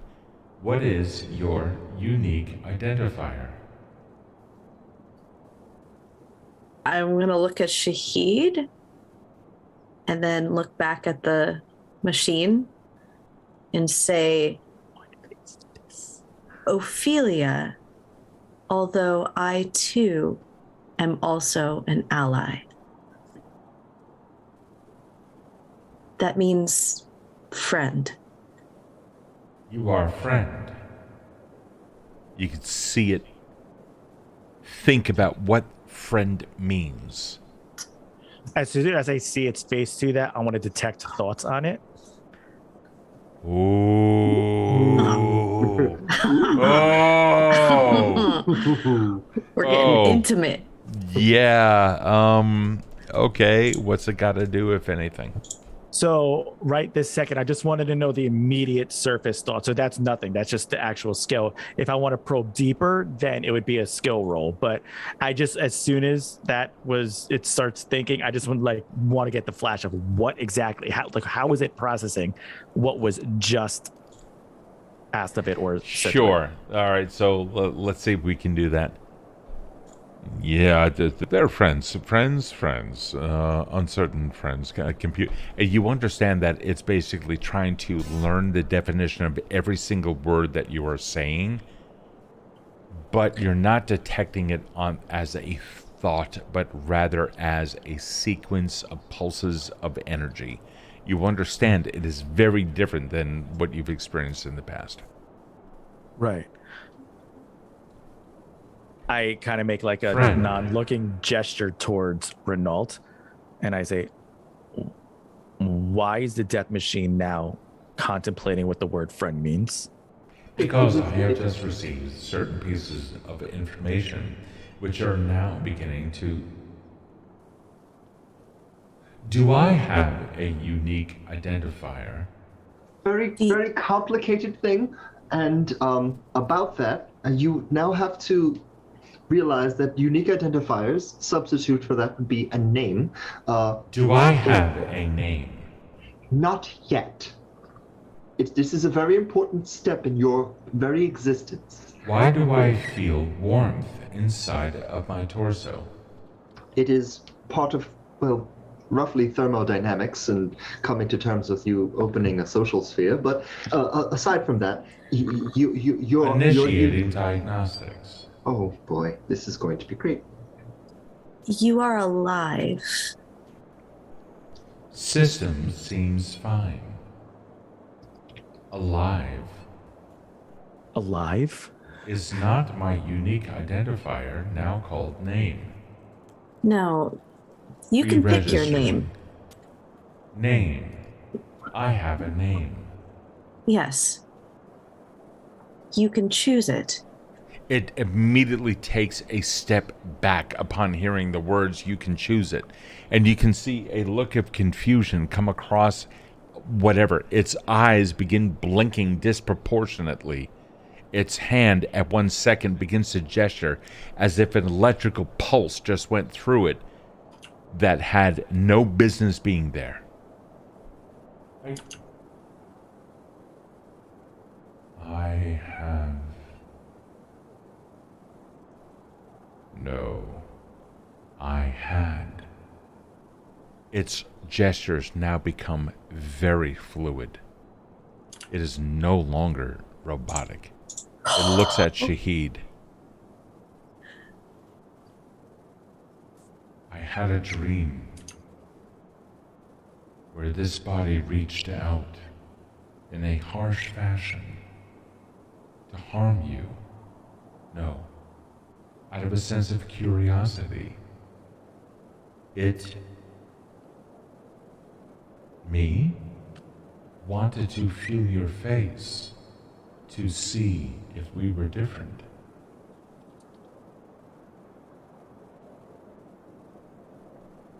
He looks at his hand. He looks at Renault.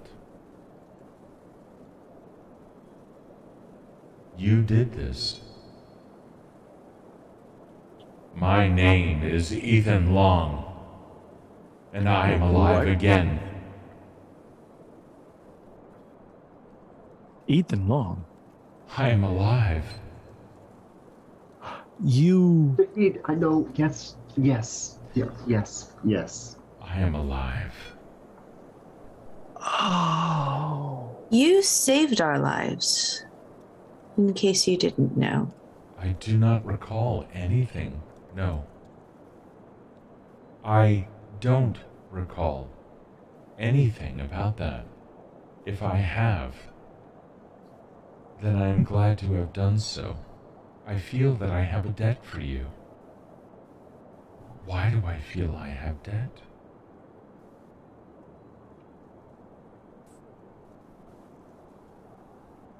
Because everybody owes somebody something in Fallen Drift.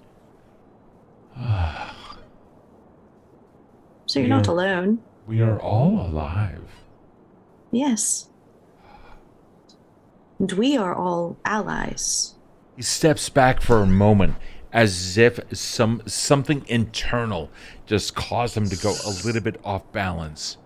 He recaptures himself, bounces, or rather stables himself up against the wall. Looks down outside. Was this body the result of those things? Those people? People. Those are... Have I killed people? No. No. The form that you are in is responsible for things, but you did not exist in this form up until this point, or several seconds ago. There will be very many people who will consider me, A threat?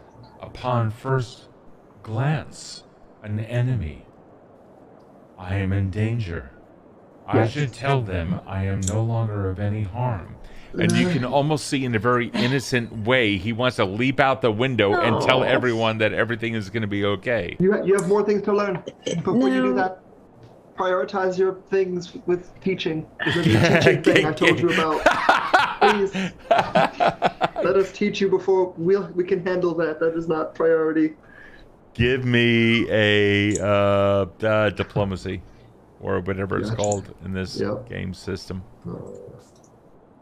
So we're gonna change this system now to Lancer, right? Like we're gonna play Lancer from now on. What is Lancer? I don't know Lancer. Lancer's like D&D with mech robots. Oh, is it really? Yeah. Oh, that's cool. Give me it's not a give me a persuasion. God, that's terrible. Oh, great, 7. I understand your kindness. but I feel their needs are greater.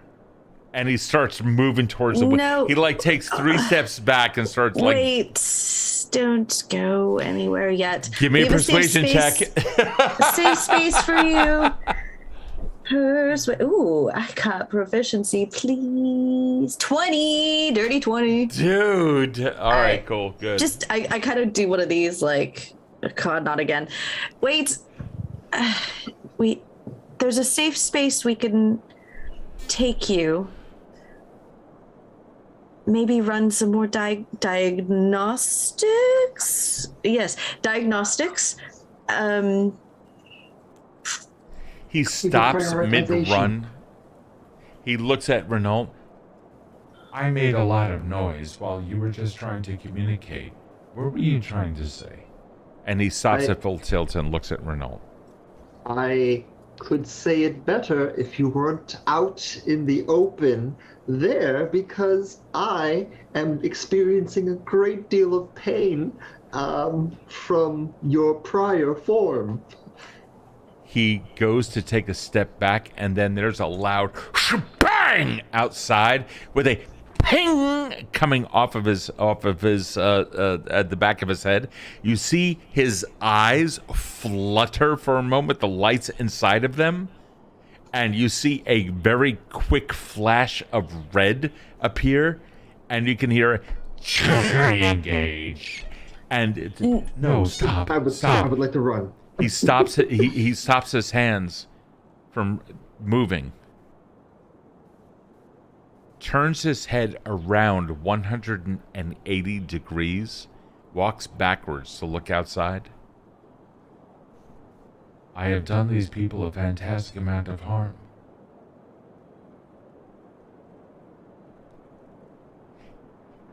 He looks at all of you. How quickly are you able to...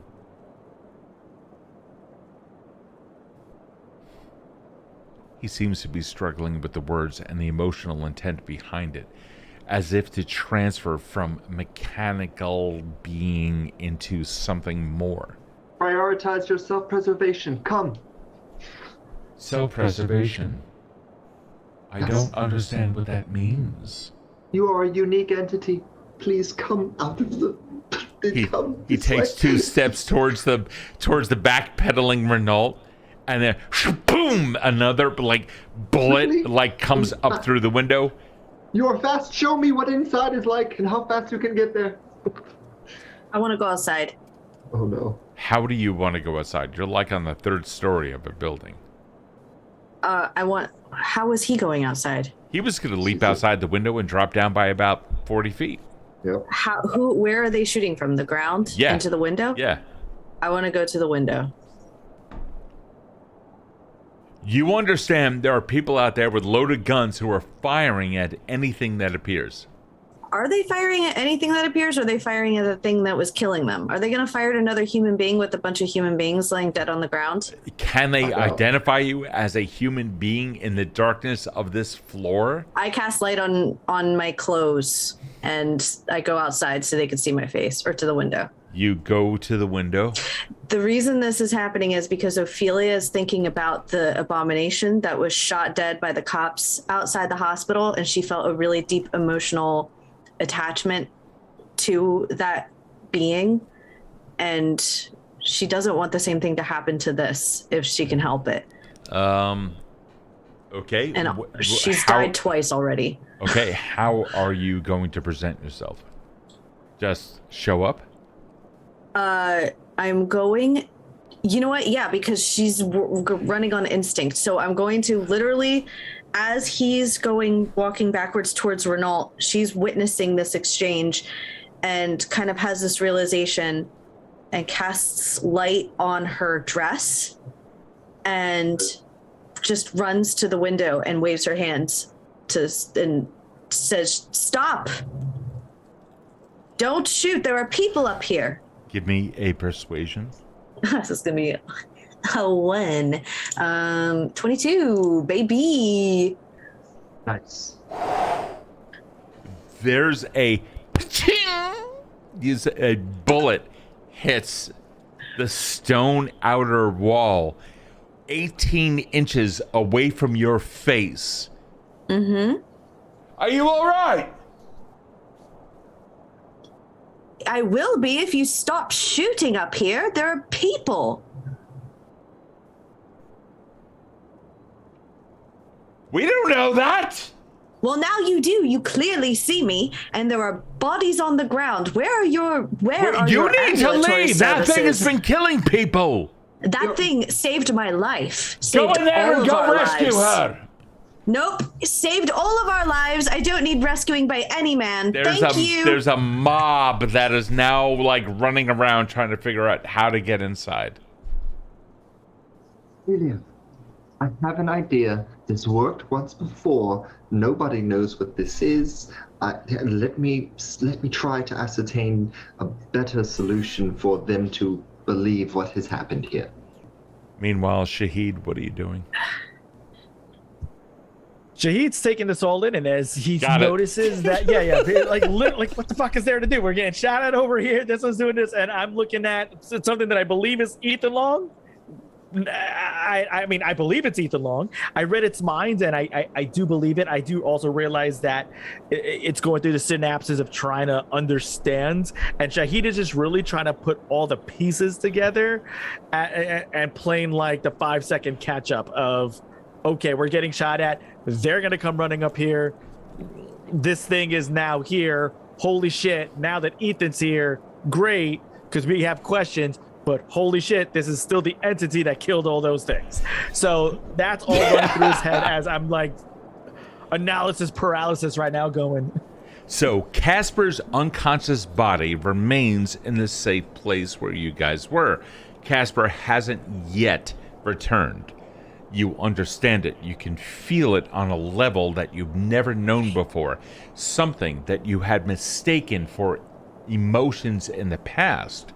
You now know to be the ability to understand that another spirit is in your presence, and Casper's has yet to make the journey back to his body. Then again, that tracks. Casper is hesitant to understand many things. So, with that, Casper may need a little bit more time. Meanwhile, the four of you, including the simulant, Ethan, step away from the window. You understand that a mob is going to be coming up here soon. You also understand, each of you, that the people of Fallendrift, really anywhere, are prone to anxiety and panic and want to put an end to anything that offends their way of life. There are easily 75 of them. There are only 4 of you. Granted, the 4 of you could easily annihilate the 75 of them. The question I have for you before I go on a quick bio break is, what are you going to do? Do you want to escape? Well, never mind. I'm not going to provide you with options. You guys come up with that. I have to go to the bathroom. Can I just say something really, really fucking quickly? Yes. Renault. Yes? As expeditiously as you can, as I am moving everybody into a circle, in 10 seconds or less, explain what your plan is. I intend on telling everyone that since this is a mechanical factory of some type, there was a fire, many explosions came off, and it was a weird silhouette that they saw, and it was actually a burn mark that was in the ceiling that I'm going to do in 2 seconds if you let me do so. Hi. Oh. Okay, go for it. But also, I think we should maybe prepare to pull an Otto and see if we could teleport without him. That's also within the realm of possibility, but a good story of having, and he's moving like wood to look like a silhouette of a thing. And I'm like trying to shift you back into the circle. I know, but I need that bar. That bar is like the box barrel of the Look at the bar and then come back. The chassis bit. But anyway, your best idea is to make this silhouette look like something so that they can be completely wrong and think a fire caused all of the mechanical works to cause the calamity that it did, because everything in a factory is very dangerous. I'm not sure if you've seen a factory explode. Back here. This is actually well done for... Walk and talk. Life. Yes. But if you build anything, help me with this. It's a scarecrow. I'm making a scarecrow. Help me make the scarecrow. All right, someone catch me up. Basically, I'll let Kevin say what Renault's plan is, but during his plan, mine is to see if we can teleport without Otto, all of us. And with what we've learned from teleporting twice with Otto, with what we've learned about our spirits being away from our bodies, space and time, everything, a conglomerate of information that Ophelia remembers, Erin may not remember very much, to see if they can, do that. But Who has it as a spell? Oh, nobody. This would be absolutely rule of cool. So while this is happening, Kevin can explain what Renault's plan is. So what I intended on doing was basically making fastening, with all the debris that's around here. I just grabbed a chassis and something else, something that is up on the skyway that looks vaguely like the simulant, so that when they look up and they see it, they're like, oh crap, it's the thing, and they shoot it and destroy it or something. It's basically making a scarecrow out of material. Okay, gotcha. Yeah. Everyone give me intelligence. You're aiming for 10 or above. Oh. 18. Right on. 11. Cool. I think that was me, right? 14. All of you understand the higher mental processes required to comprehend what you are constructing, Renault, is not going to be in a mob that has reduced itself to pitchforks and torches. Yes. The four of you need to get the fuck out of Dodge ASAP. Wait for shit to calm down, or y'all are going to be killing a lot of people. Wait, Zen just cheered fucking 5,000 bits? What? Holy shit! $50? That's a thing that has happened. Holy shit! Whoa. Bruh! It just happened. What you want, man? What you want? We can teleport with that. DM me, bro. DM me, bro. I got you. Holy fuck. Zen, thank you so much for that. That's fucking amazing. Okay, Aww. no. I don't need $1,500, $2,000 for a new PC. It's a GPU. The 10 gift subs? Jesus Christ, Zen. Son. Dude, man, you're fucking amazing. All right, let's continue the reason why we're all here. Okay, yes. Zen, thank you, man. Seriously, it's going to go a long way. All right, thank you. Is your intent to vacate this premises? Oh, Amanda! Amanda. They're going to start up a brand new hype train. Holy shit. Is your intent to vacate the premises? Yes, With yes. expediency. Yes. Ethan, can you safely get us out of here? I do not know if it is safe. I don't know what is underneath me. He looks down at the ground, looks back up at you, and there's shit. I have this. One moment, please. And underneath his chin, you see a like a laser scan the area. This is structurally unsound. Pardon me while I make adjustments. You were right. He then Ophelia. stamps, he lifts up his foot and goes, bam, back down into the wooden floor, causing a hole. And then he steps alongside, outside of the hole, stamps his other foot. I believe this hole will fit all negative. He then smashes with his fist through a couple of floor planks. Now it will fit all of us. Come, please. And he just steps over it, almost does like a Warner's Brother cartoon hanging in midair, and then drops down. Not even a thought. Follow right behind. Follow right Yeah, behind. and so you guys do. Drop down. There's and pull the tarp over.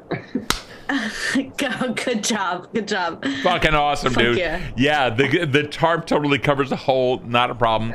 You can hear a bunch of people. Where are they?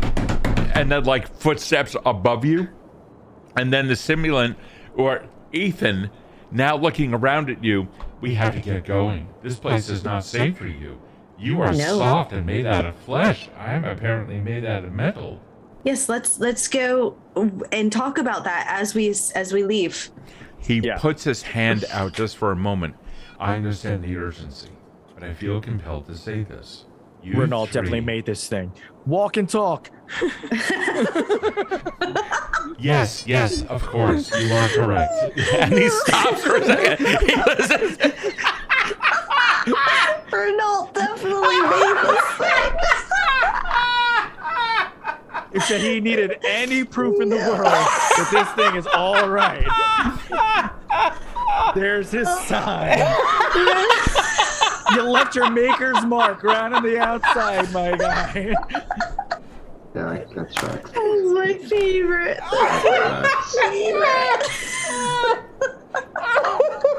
I felt like the violins were kicking up for a really sentimental moment, and then it was just like, nah. Time to go. He's like, we gotta go, we're about to die. But before we go.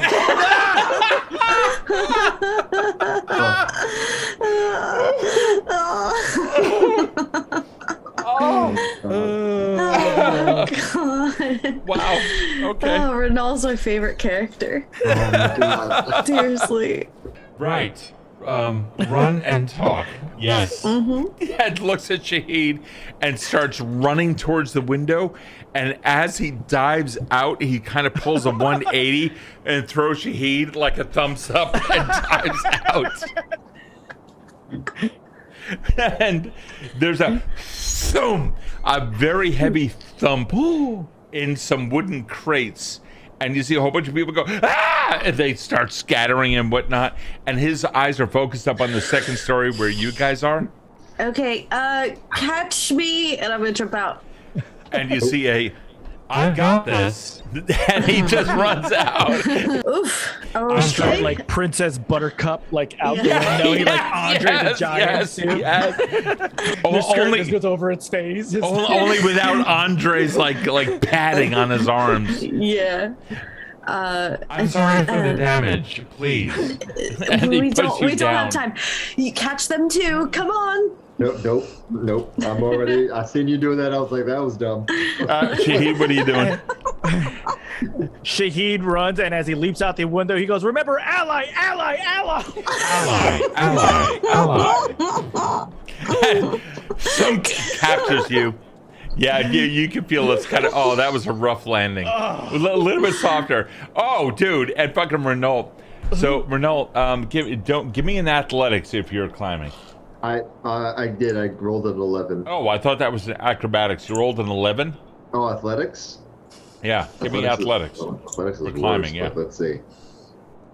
If you're I going got to a tumble 7. out of the building. Oh, you have a 7. Yeah, it's even worse. Immediate danger. Yeah. It starts running towards the building as Renault like slips and falls from the outside of the building. I've got you, my maker. Oh, God. And then puts you down. Oh, The scene has been assessed. No. Stop. we haven't escaped yet. Me? We should Oh, move. yes, we should go. Please lead. If that includes you. Yes, it does. And then he like, oh, right. And then starts moving along with the three of Oh you. my god, I love this. May I ask, where is your friend? Oh. Shit, Casper. Is now captured by them. I forgot. And that's where we're going to pick it up next week. You fucker. Fucker. I knew it.